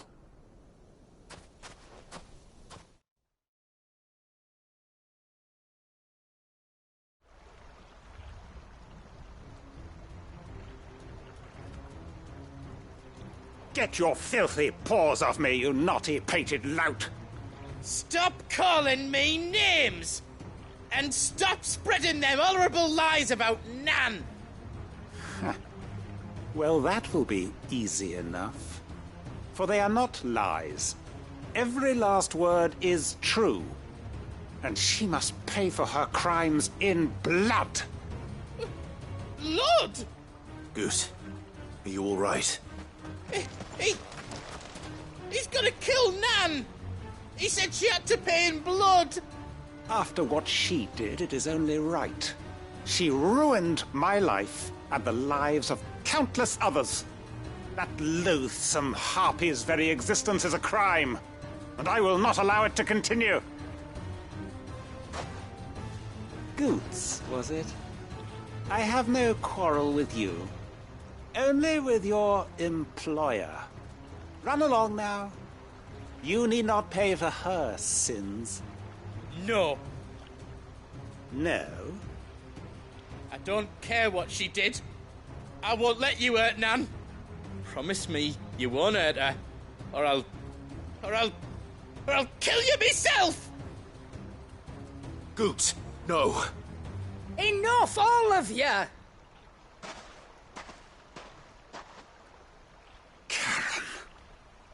But how did you? You're a sight less clever than you think you are, the pair of you. Did you think I wouldn't notice the two of you slinking off together? Well, the whole thing got me thinking, who in Dalimil might bear me a grudge? And a certain snivelling shit I ran afoul of in my fairy years came to mind. Though it was just Bogan back then, wasn't it? I thought the years might have taught you some sense, but I see you're the same pants-pissing craven you've always been. What was it we called you? Wet legs? You bitch! Everything that happened, it was all your fault! And now you'll finally pay for what you did to me!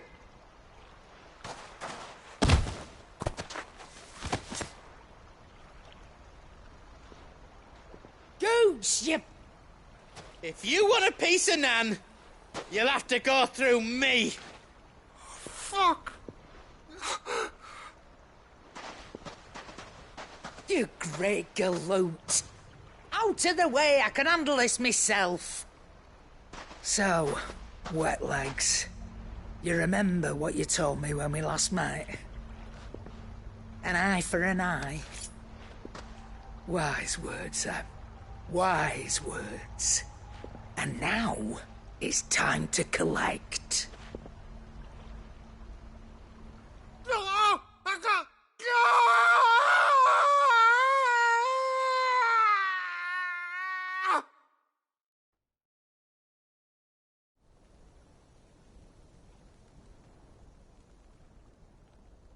Sorry to keep you waiting.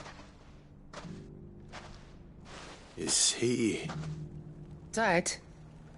No. But I reckon he wishes he was.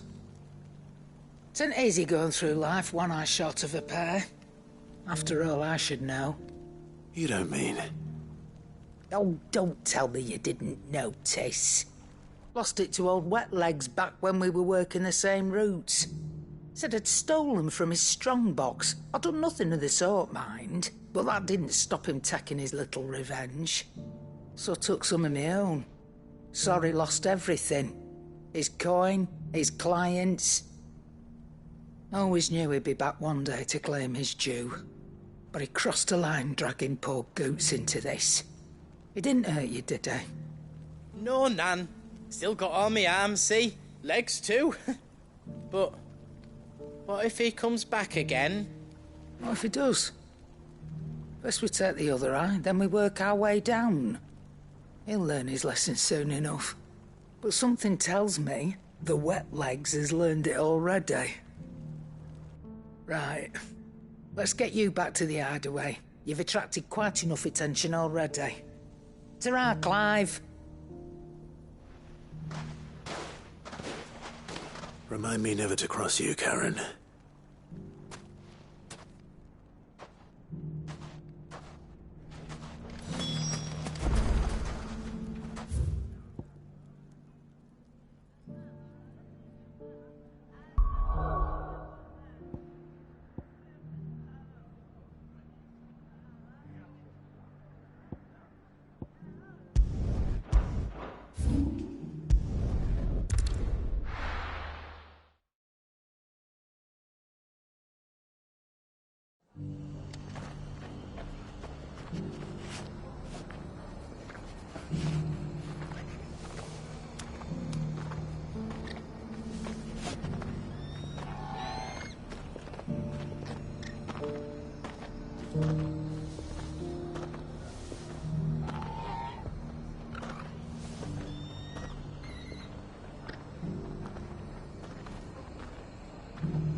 Martha's got a big heart. It's a pity there's so many who are happy to take advantage of it. Sorry, but if you're looking for a bed, there's none to be had right now. We're already sharing our cots with masterless bearers and those who fled the floods, and more seem to wash up at our door every day. The fates seem bent on driving me from my inn. But if they want me out, they're gonna have to try harder.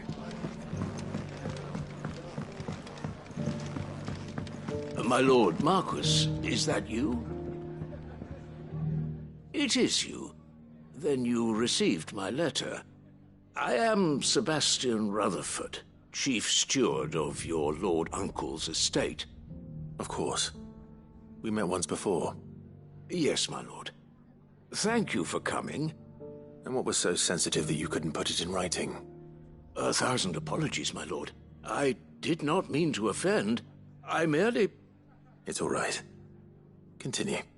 I am here at Martha's Rest, at the behest of your lord uncle, tasked with learning what I am able of the realm's current state of affairs. And what I have learned is grim. The fall of the Mother Crystals has left Storm in a state of utter disarray.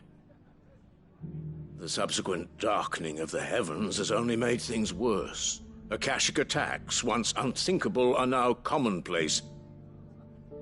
The gears of governance have ground to a halt, and without a steady hand on the tiller, the realm threatens to drift into utter chaos. Your lord uncle, however, believes there is a way to avoid this fate, and is determined to see it set in motion. That sounds like quite the undertaking. It is. Hence my having enlisted the aid of several colleagues serving the 7 high houses. Alas, I have lost contact with 2 of those colleagues already. They are both able-bodied and trained in the sword, yet in these dark times even that may not prove sufficient to keep a man safe on the road. So you want me to find them?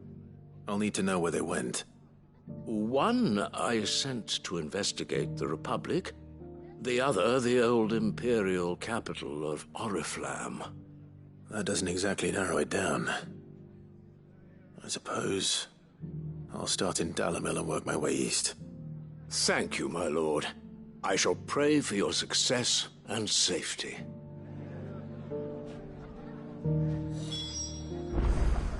My associate in Dhalmekia would have had to pass through the Republic's checkpoints to gain entry to the capital. Perhaps someone in Dalimil or Tabor would have seen him.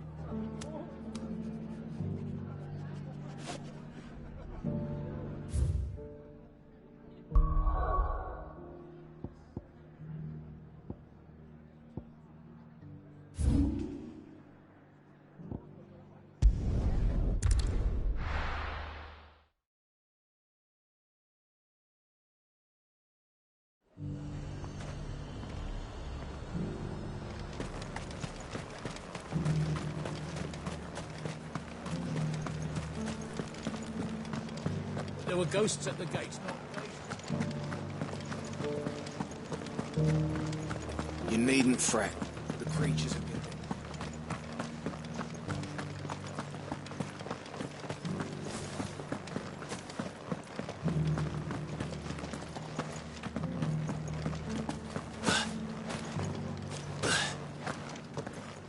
It's heartening to see that the Guard have rediscovered their purpose. I just hope they don't do anything stupid. We've lost enough people to those things.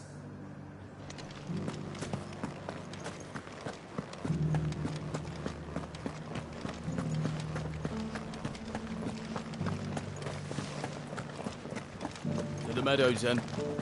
That's what the captain said.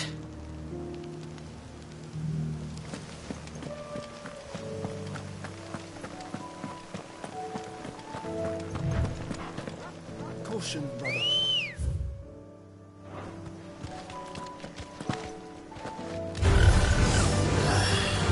Fly, Ambrosia.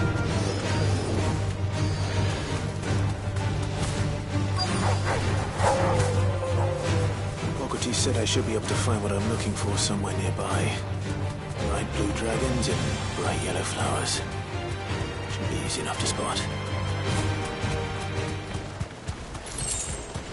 This must be our wyvern. All right. Let's get this over with. Over here!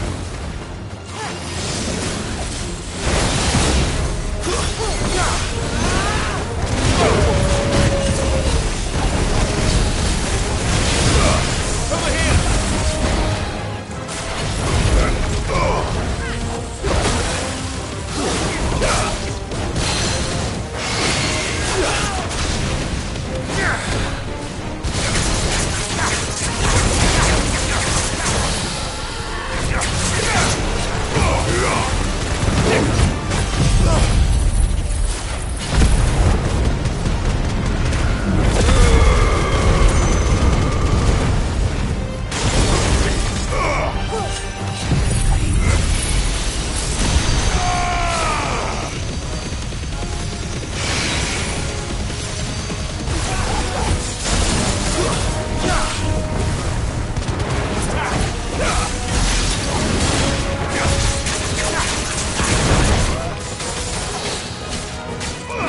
here!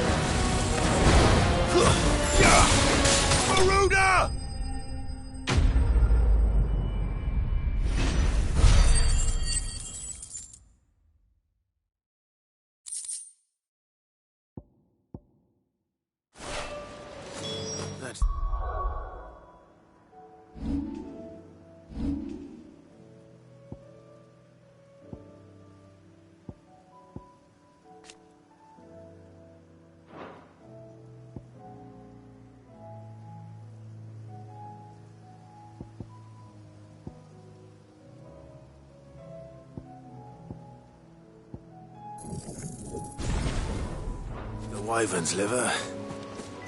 Now I just need to find the herbs. Bright yellow with a heady scent.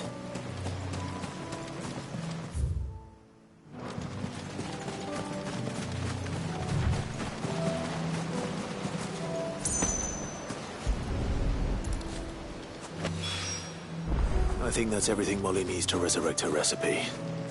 Better head back.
It's not going to be easy finding one man in an entire republic. Let's hope someone here's seen something. Mummy.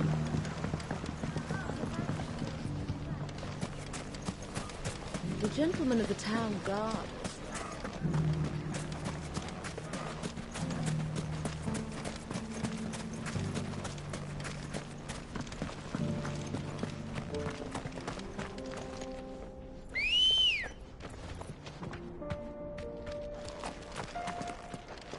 Let's go. Faster!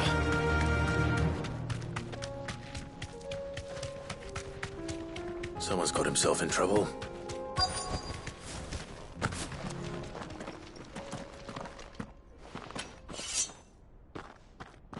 I don't see your master here, so you can start by giving us all the coppers in your purse. I already told you, I have nothing. Then maybe we'll take that pretty outfit and the steel you're wearing. Please! These men are trying to rob me! I'll deal with this. Thank you. You that one's master, then? If you'd kindly pay the coin he owes us, we can pretend you didn't draw your blade on Republican soldiers. Or you can go back to your garrison and I won't report you to your captain. Oh, you're more than welcome to. He hasn't had many visitors since we slit his throat.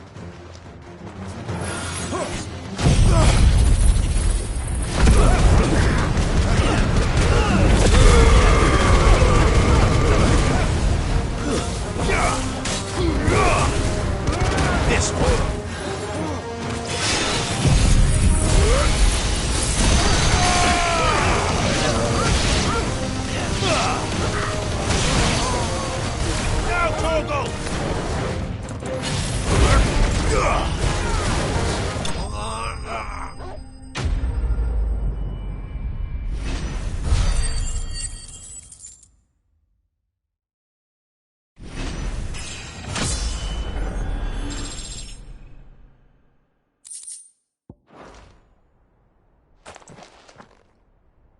I'd expect as much from Hugo's faithful, but these were men of the fist. Much has changed in the Republican army since they lost their rock. You've seen this kind of thing before, then? Many times. I was sent here to observe the situation. You're one of Rutherford's men. He sent me to look for you. Well, then you have my thanks. I fancy I could defend myself against one, perhaps two, but a whole regiment. I arrived in Dalimil several days ago, but when I called upon the captain of the local garrison to make inquiries, his men confiscated my effects and locked me in a cell. The captain is no more, and his men make the rules now. Fortunately, I was able to bribe my way free, only to be stopped again by those soldiers you so kindly dispatched. What of the Fist's central command? Surely they wouldn't allow such lawlessness amongst their ranks. I would imagine they are unaware of it. Most of the army has fallen back to the capital and hunkered down behind her walls. Those who weren't recalled now rule the fringes unchecked, answering to no one but themselves. Then it's worse than we imagined. You should return to Rosaria. It's not safe here. I'll find a caravan heading north. You won't mind if I borrow one of these soldiers' coin purses?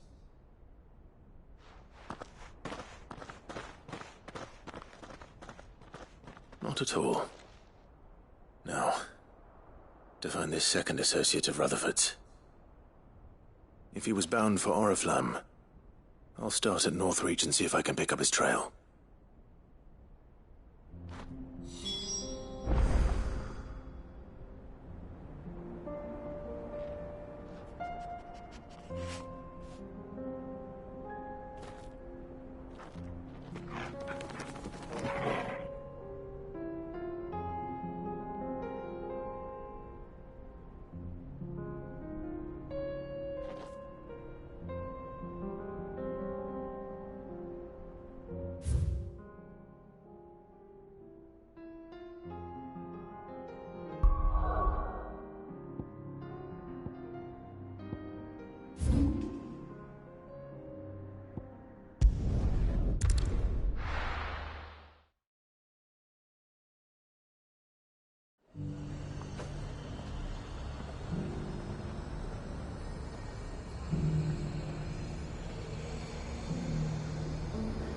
There's a lot of road between here and the capital. Rutherford's man could be anywhere.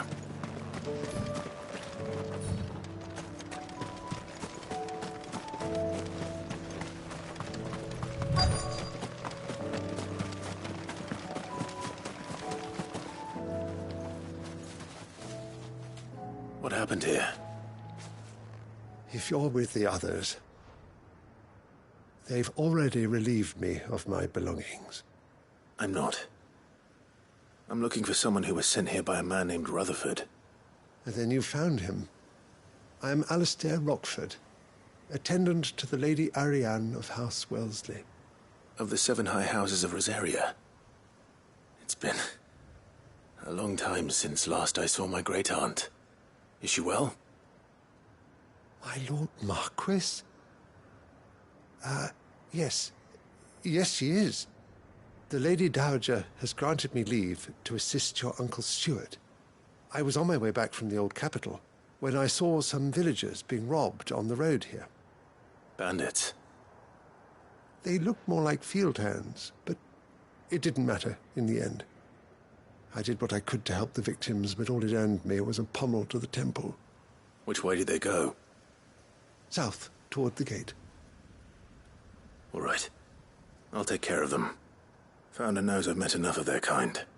You head back to Northreach, visit the Vale, tell them I sent you. Thank you. I shall. Founder be your shield.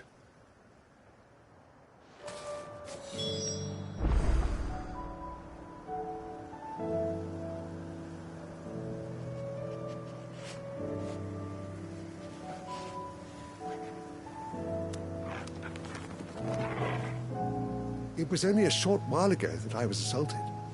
If you hurry south, you may find those who did this.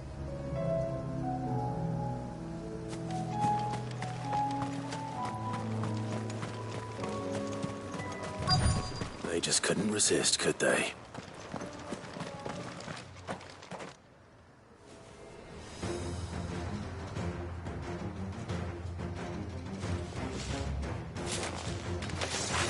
This one's ours, pretty boy.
Make for the town while you can. There may be more bandits nearby. You don't need to tell me twice. Many thanks, traveler. This looks to be all of them. I thought I told you to make for the Vale. And stand by as ill might befall the heir to the ducal throne. It's just Clive, and I'm fine. Which is more than can be said for you. I will survive. Strange that the garrison wouldn't intervene in such a brazen attack so close to their gates. The garrison have their hands full inside the city. Some days they don't even send out patrols. There are few hands left to work the fields, and even fewer to transport the grain. The market stalls are nearly bare, and the price for what remains is exorbitant. It's not uncommon to see a fight break out over a crust of bread. When I said the ones who attacked me didn't have the look of bandits, I meant it. They were probably just desperate. Rockford, listen to me. If you are to continue your investigation, you first need to seek the attention of a healer. Of course. I shall return to Northreach right away. But allow me to thank you first. Had you not happened along, Don't thank me. Thank Rutherford. It was he who sent me. I suppose he'll be wondering where I've got to. I shall send a Bastolus as soon as I'm able. Good day.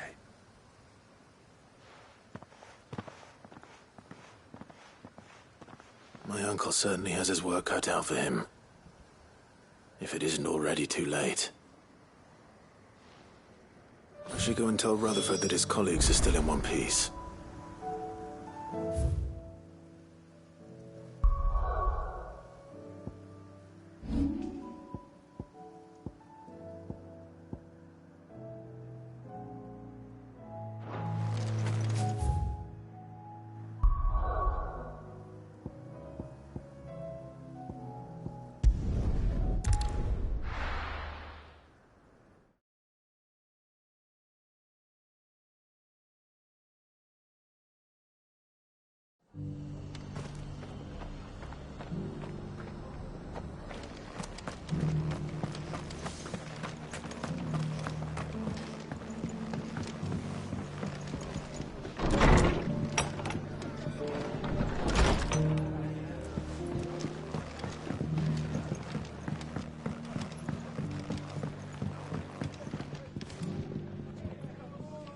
I see you're still here. The Rest's location affords a constant flow of traders, and with it, a constant flow of information. Speaking of which, I received word from both my associates. They have resumed their investigations, thanks to you. I only happened to be in the right place at the right time. They both seem to think the realm's prospects rather grim. I am afraid that grim would be putting it lightly. Storm is in crisis, and if we are to free her, we must work quickly. And we must work together. Such is your Lord Uncle's wish. As it is mine.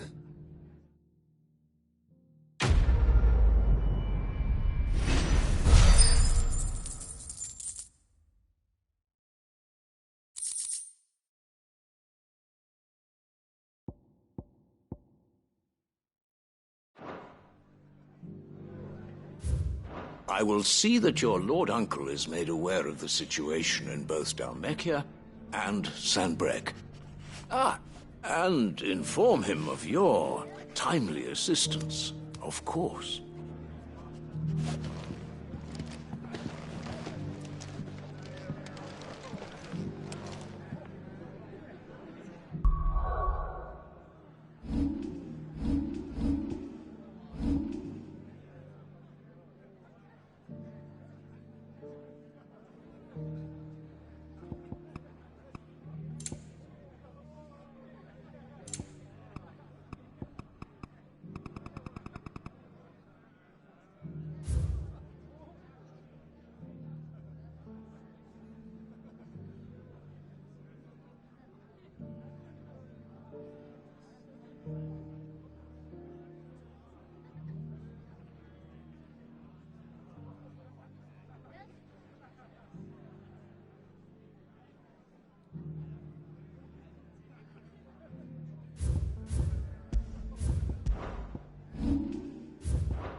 Kanda's walls will not hold the Akashic Horde for long. We can only hope they hold it for long enough.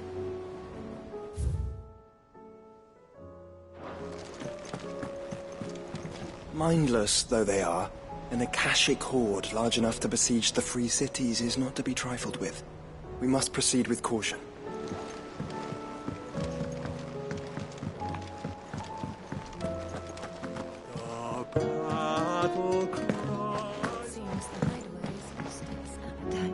So, did you have that word with Tomes then? I did, and he was as helpful as ever. He told me exactly where to look, in fact.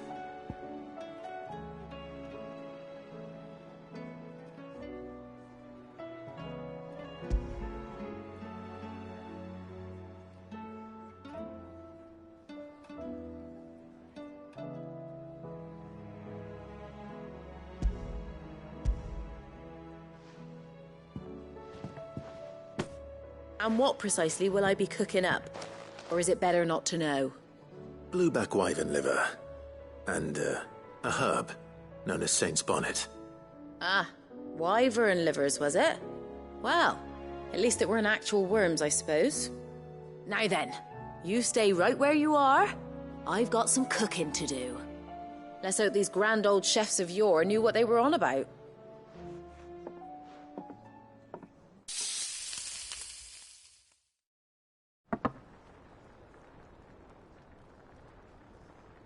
And here we have it. Fried mortress of skyworm. Ivan's offered to make sure it's fit for consumption. Well, I say offered. He as good as begged. And rightly so. Is there any higher honor than partaking in a slice of culinary history?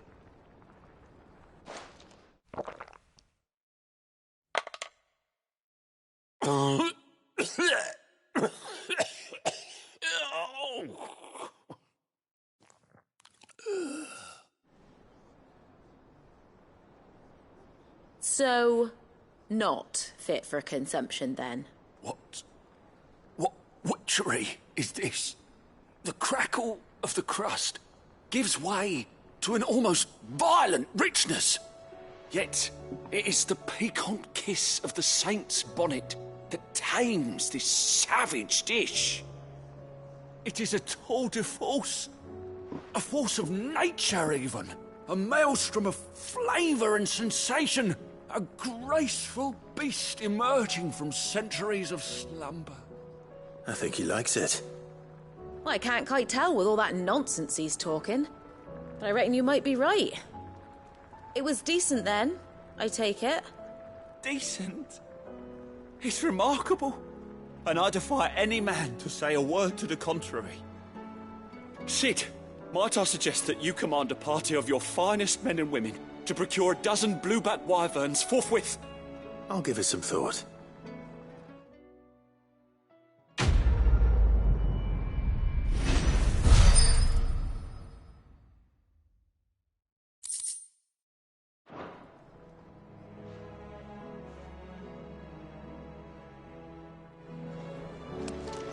That book may be a veritable treasure trove, but the recipes are hardly what I'd call honest fare.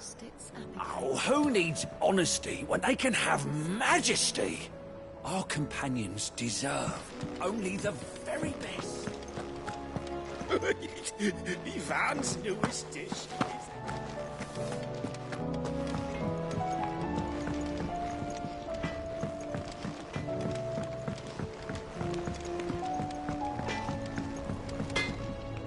Trouble with your gear, or... What do you want?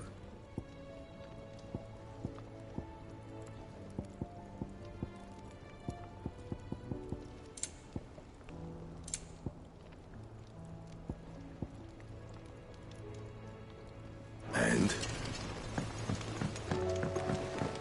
Oh, Nan's gonna have me head, isn't she?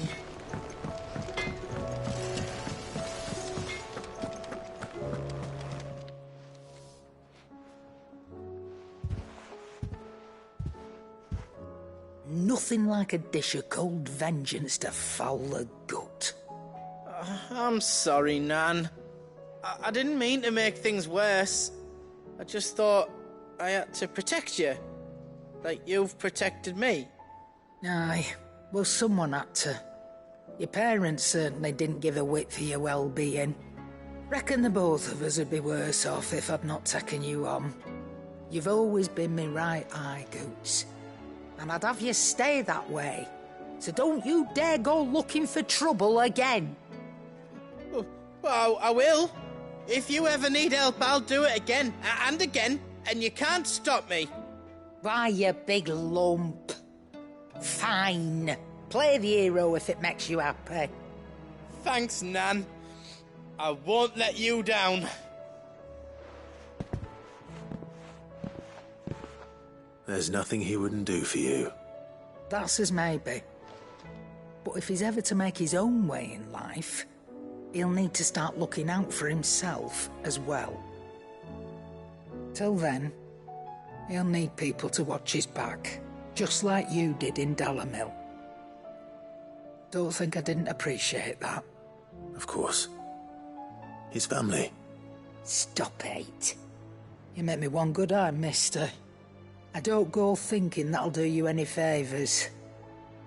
A potion today'll cost you the same as it did yesterday.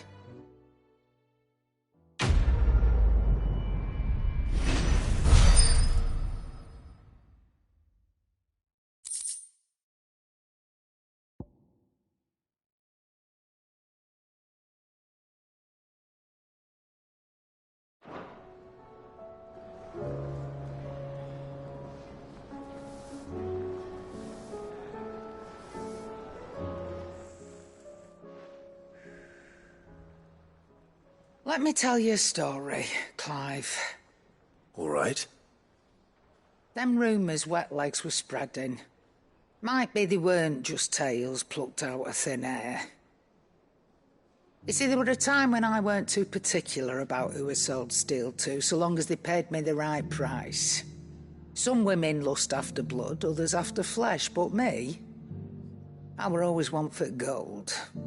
And to satisfy that lust, I sold to opposing armies, stabbed my every client in the back, made myself the most hated woman in the twins. But then one day I met a man who made me a different kind of offer. Said he'd give me access to a realm-wide community of like-minded individuals in constant need of steel and sundries. On the condition I sold to him and his alone. Was that the first time you met Sid? Aye. And I fell right into his damn trap. He were true to his word, so I ended up being true to mine. And I soon started making the best profits I've seen since taking up the trade. And all without aiding or abetting any outlaws. Except Sid himself, that is. Told me about his plan to topple the mother crystals, you know. Said that with them gone, the realm would want for all manner of things. An opportunity for the likes of me to mint gil. Why, I reckon an enterprising individual could find himself the richest dam in the twins. And that's when he had me. I emptied my stores that day and moved into the Hideaway proper. And the rest, as they say, is ancient bloody history. A dozen years on, and I'm still not the richest dam. Not for lack of trying, mind. But I can say that I have never been happier. You've all shown me there are some things more precious than gil. That there are. So don't you go messing it all up, or you'll have me to answer to.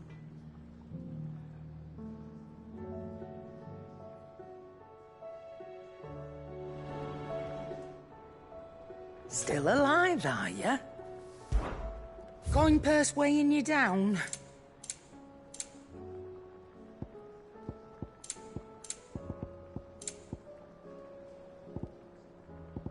Is that all? Clive? That great lump?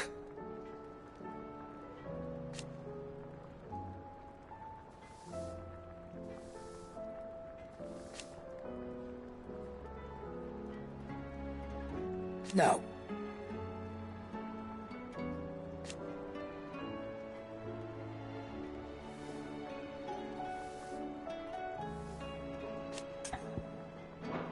Take care.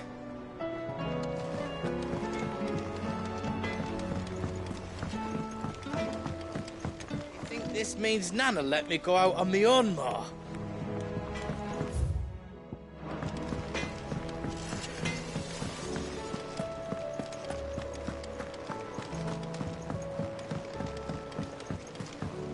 Will we ever see the sun again?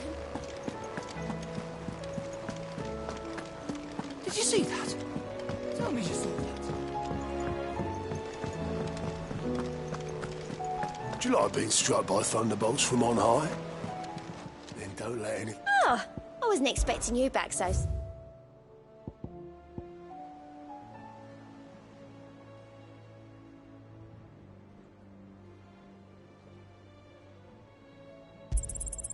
Here you are.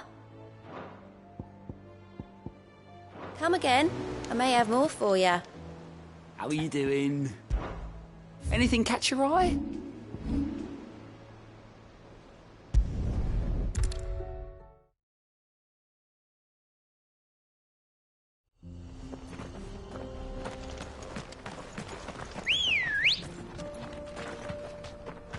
Good girl.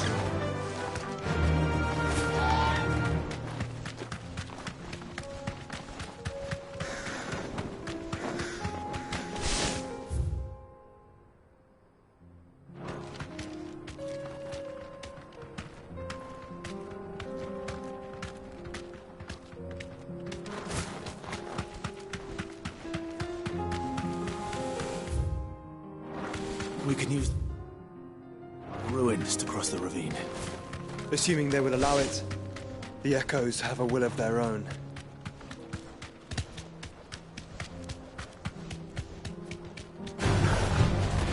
You deserve a rest.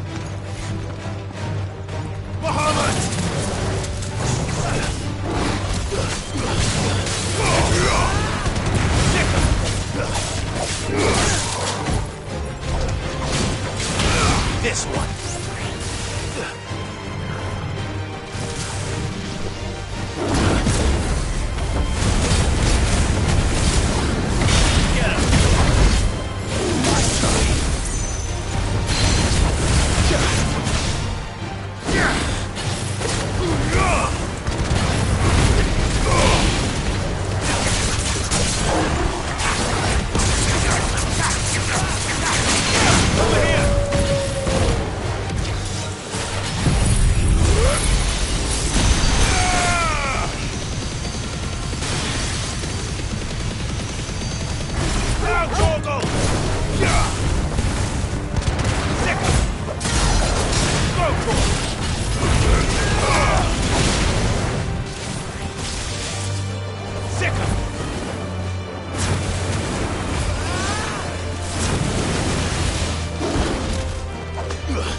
run like the wind.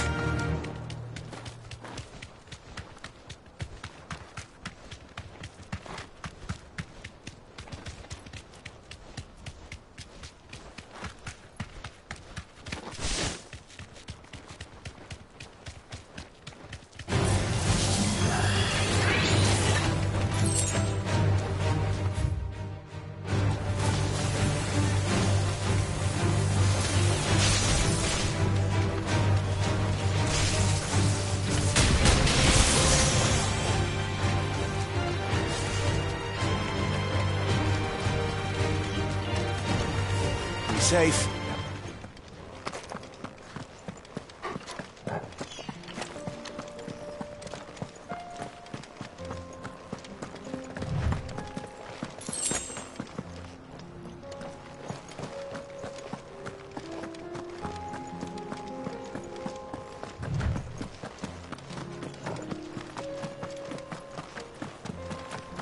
Tell us about Yote, Joshua. She's strong-willed, loyal, and deadly with a blade. Much like Clive, but with better manners.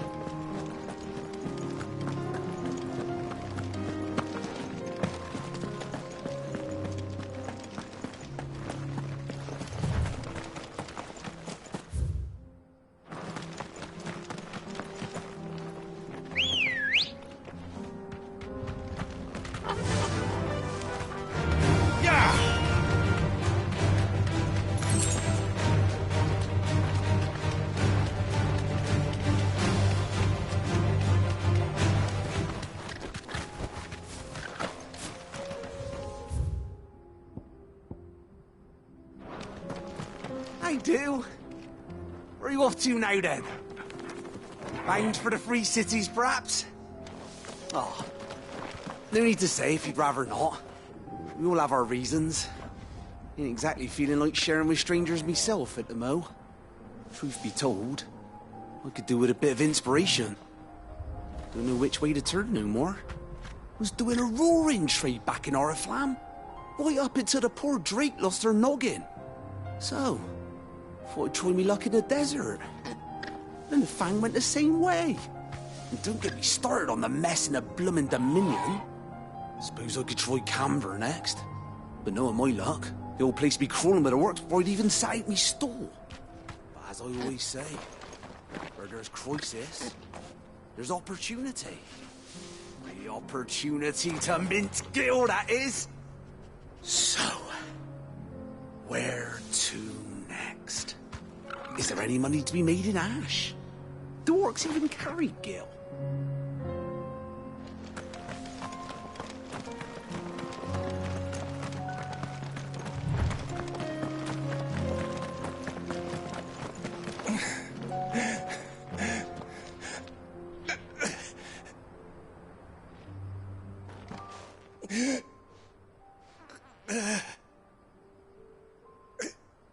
You're injured. What happened here? Where are your comrades? Ether flood. Up ahead. It swallowed our camp while we slept. My own men did this. Turned every last one of them. There's a village not far from here. Tabor. The people were kind to us. It's only a matter of time before they won't stand a chance. We can't let those monsters reach the...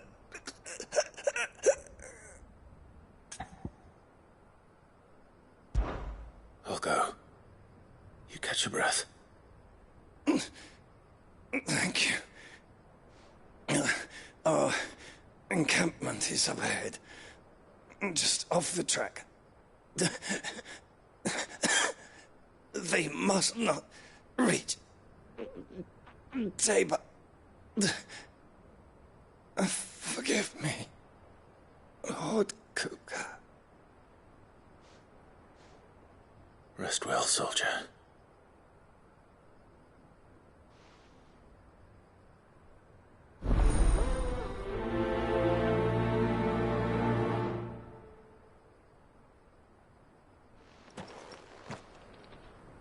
You said the encampment was close. Let's hope the Akashic are still there.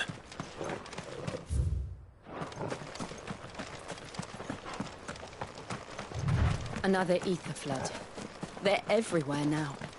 We can't go round it. Then we'll just have to be careful.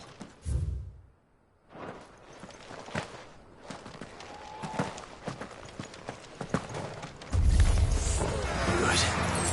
I got here in time.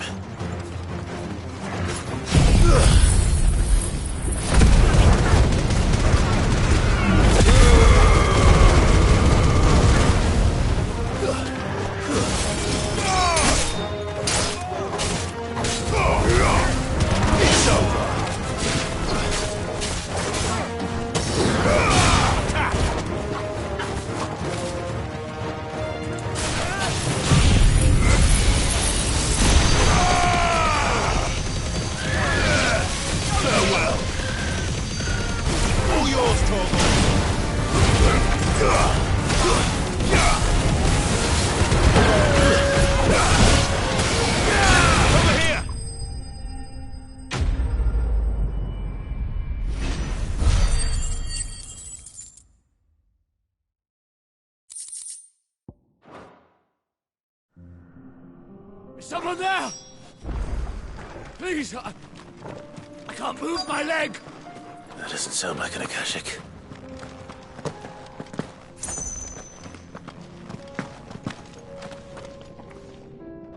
You're with the battalion? I am. I heard the fighting. Are the others? Taken care of. One of your brothers in arms told me what happened and asked for help. Another survivor? Where is he? Tell me. His wounds were too deep.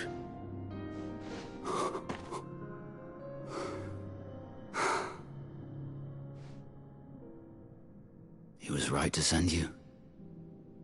Those things you slew are no longer my brothers. Tabor is safe thanks to you. Here, you've earned it.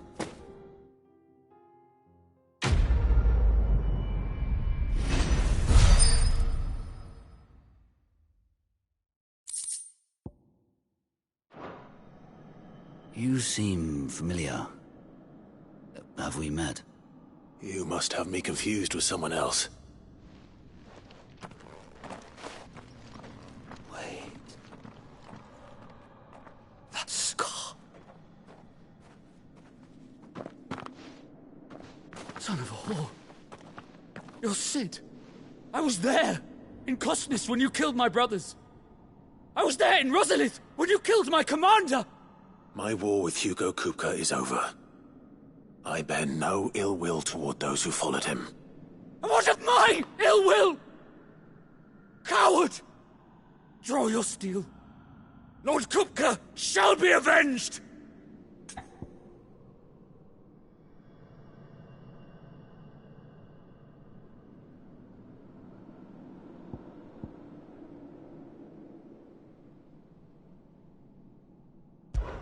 When your wounds have healed and your head has cooled, come and find me if you must.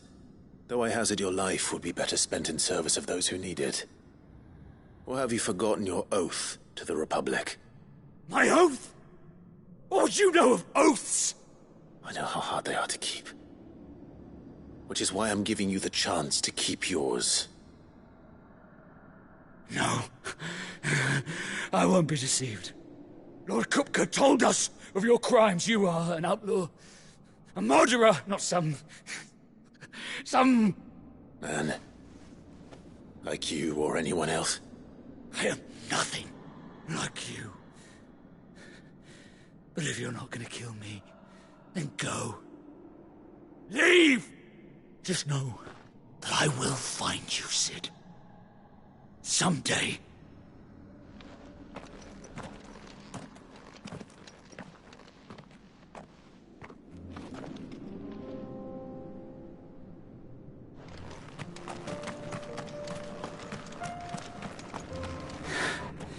You will regret not killing me when you had a chance, Sid. I will avenge my master.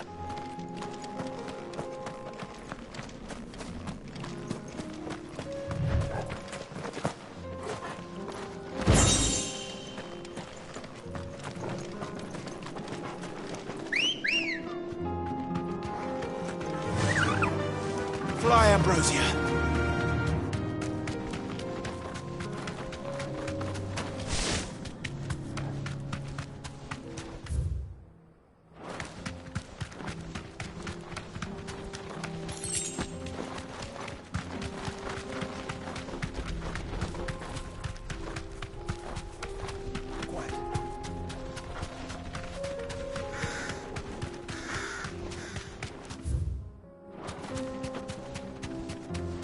We're nearly there.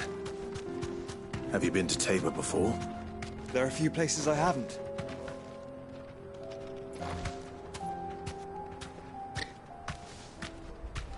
I can walk from here.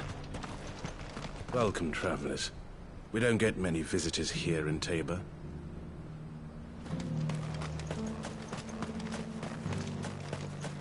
Where now, Joshua? There is a residence just inside the city gates. She awaits us within.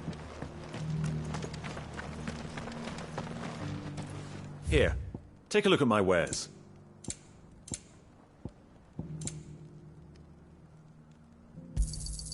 Anything else?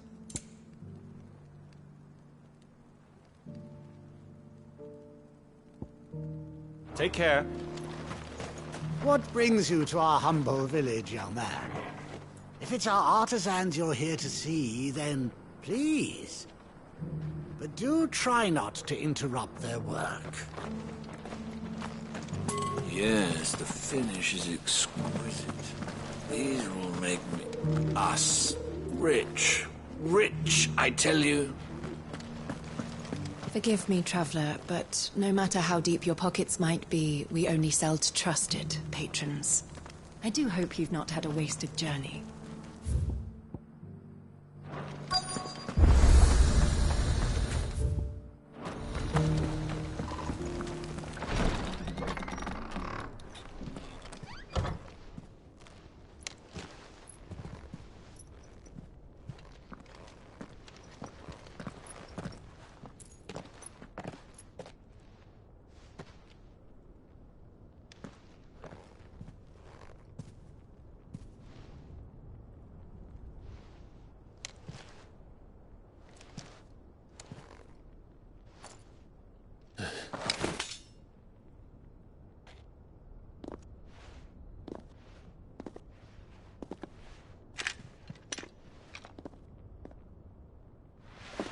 My Lord Marquis, it is an honor.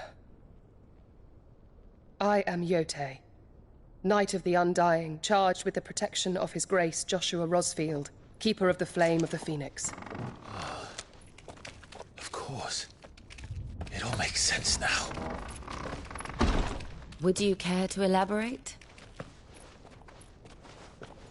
The Undying are loyal servants to the ducal throne. Or more specifically, to its heir. They have served our family for generations, albeit from the shadows. Since their inception, they have been tasked with the preservation and enactment of the rites of ancestral communion. After the events at Phoenix Gate, it was the Undying who delivered me to safety. And since the day I left Rosaria, Yote has been my constant companion and protector.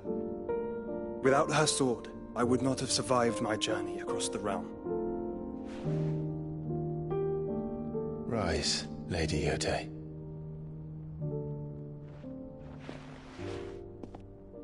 You saved my brother.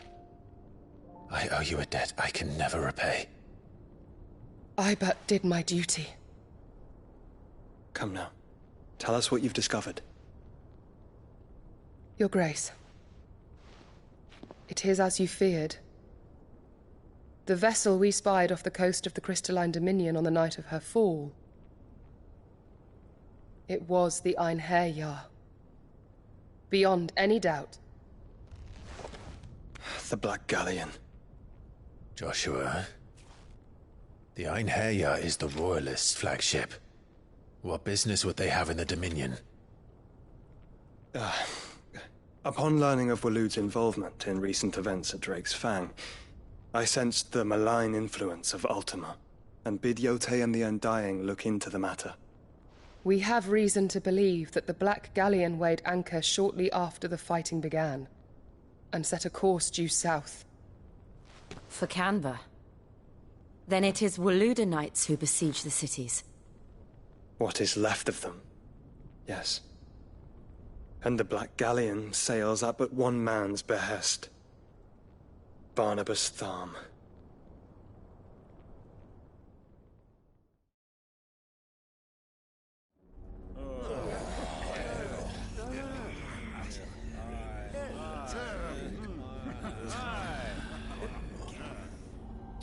But are we truly safe here in the Agora? The city guard have been paid, if that's what you're implying. All the more reason for them to run. Well, you are free to leave, Lord Minister. Markets abandoned, warehouses aflame, blackened hulls choking every port in the capital. Canva is ruined. The realm teeters on the brink of chaos, and all you can think about is commerce! Forgive us. We were not aware Dhalmekia now subsisted on charity. How dare you?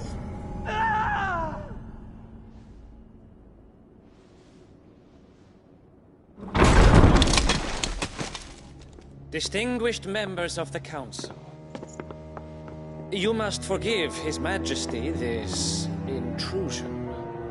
What is the meaning of this? A trifle crowded, but I fear it will have to serve, my liege. Very well. My colleagues, do you not see? The king! He has come to save us from the Akashic!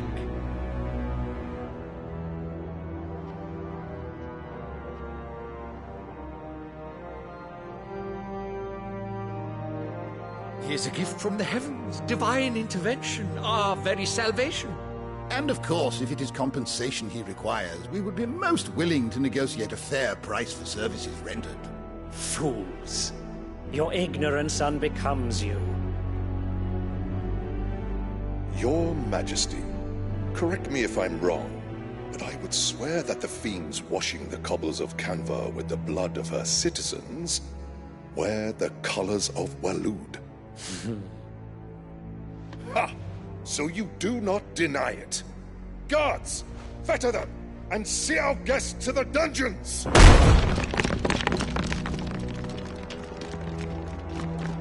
Enough.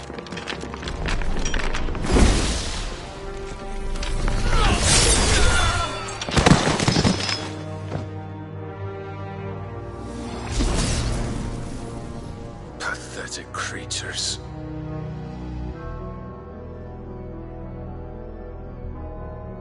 That you should imagine yourselves worthy of salvation. The girl is still here, somewhere in the city, her consciousness fair dripping with her late father's hubris. A consciousness to which Mythos is inextricably bound and inexorably drawn. See that he is made welcome. Yes, Your Majesty. Come, Mythos.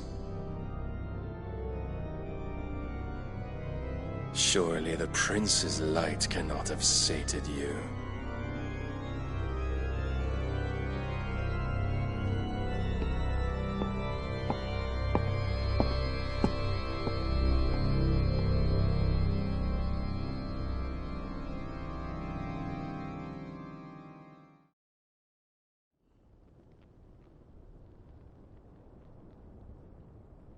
So then, how long has Walud been under Ultima's control? How long indeed? Based on what we know of Barnabas's actions, I would guess some few years, mayhap more. But to what end? What does Ultima want? The tapestry. Show them.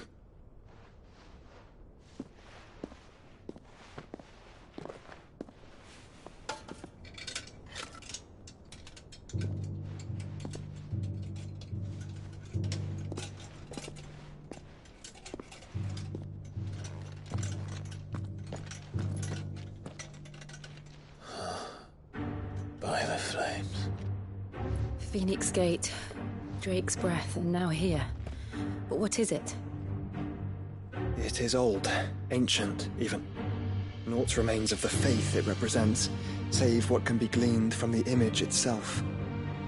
None could tell me what the one in the apothecary meant, even the Undying. But I believe it may be the key to discerning Ultima's purpose. That figure in the center, the one beneath whom the icons congregate, that I believe to be Ultima. He is a god, or at least godlike, his very existence beyond our ken. The icons, and by extension their dominants, are meant to be his subjects, and while some, like Barnabas, have accepted this role, others have rejected it, like you, Clive, which is rather inconvenient, as it appears he needs you most of all. And gods don't like to be disobeyed. No, I don't suppose they do. Clive, may I tell Yote of the lake? By all means.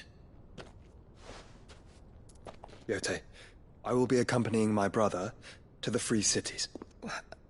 Whilst we are afield, I would have you watch over those Clive has made his wards. Umielos delan tuisag ilith. Though well concealed, the hideaway lacks trained fighters to defend its occupants should they be discovered. But it is my duty to... As it has ever been my brother's duty, remember. If that is your wish, Your Grace. But please be safe. If aught were to befall you, You have my word.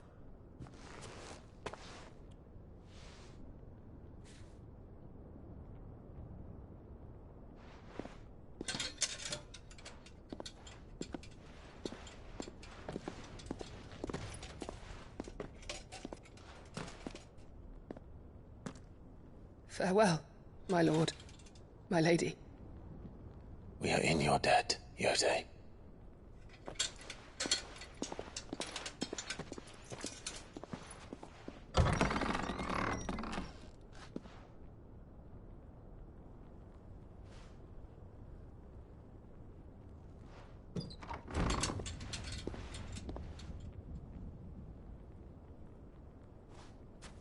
Let's find our friends.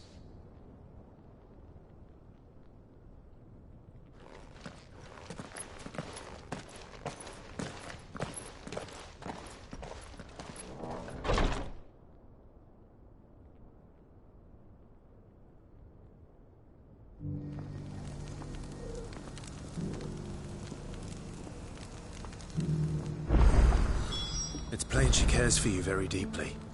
And I her, which is why I had to let her go.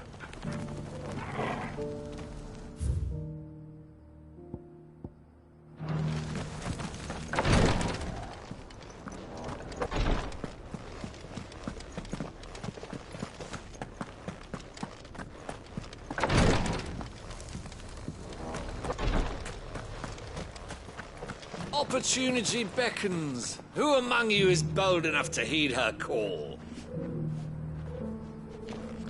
Is that blade for hire, perchance? Because I have a mind to make a killing. Figuratively, I hope. Well, yes and no. A passing caravan carried with it a rumor most fortuitous for one in my trade, that an elder Dread Evis had been sighted in the fields of Korava. Dread Evis are aggressive beasts. Compelled as they are to acts of violence, few survive to maturity, but those that do develop a hide of phenomenal value. A hide you want to sell? Eventually, yes. Though I would have it tanned first that it might be crafted into marvels the likes of which the world has never seen. Dread Evis skin is a rare thing indeed. But the worked hide of a well-aged beast, now that would fetch such coin that Gilbert himself might weep with envy. Bring me that beast's skin, and I will share with you the bounty of our combined labors. All right.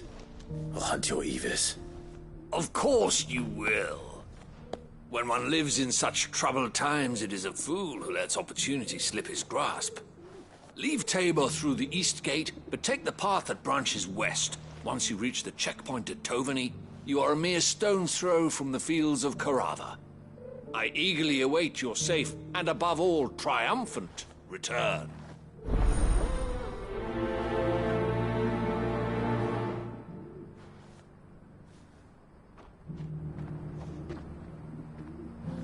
A fortune in skin and scale awaits any man with a will to claim it for his own. Leave Tabor by that path and venture west. The ancient beast roams the fields of Carava, not far from the Tovani gate.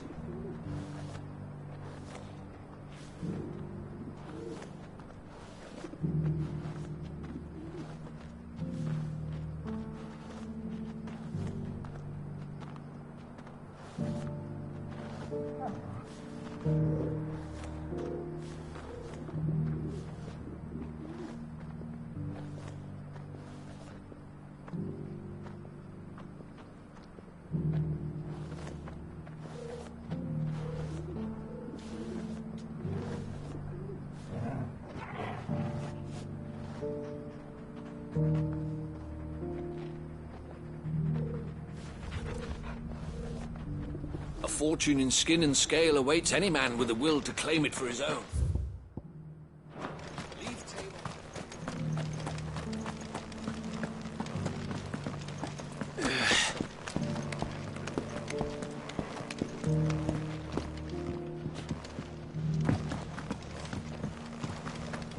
Decent quarry's been hard to find since the sky's turned.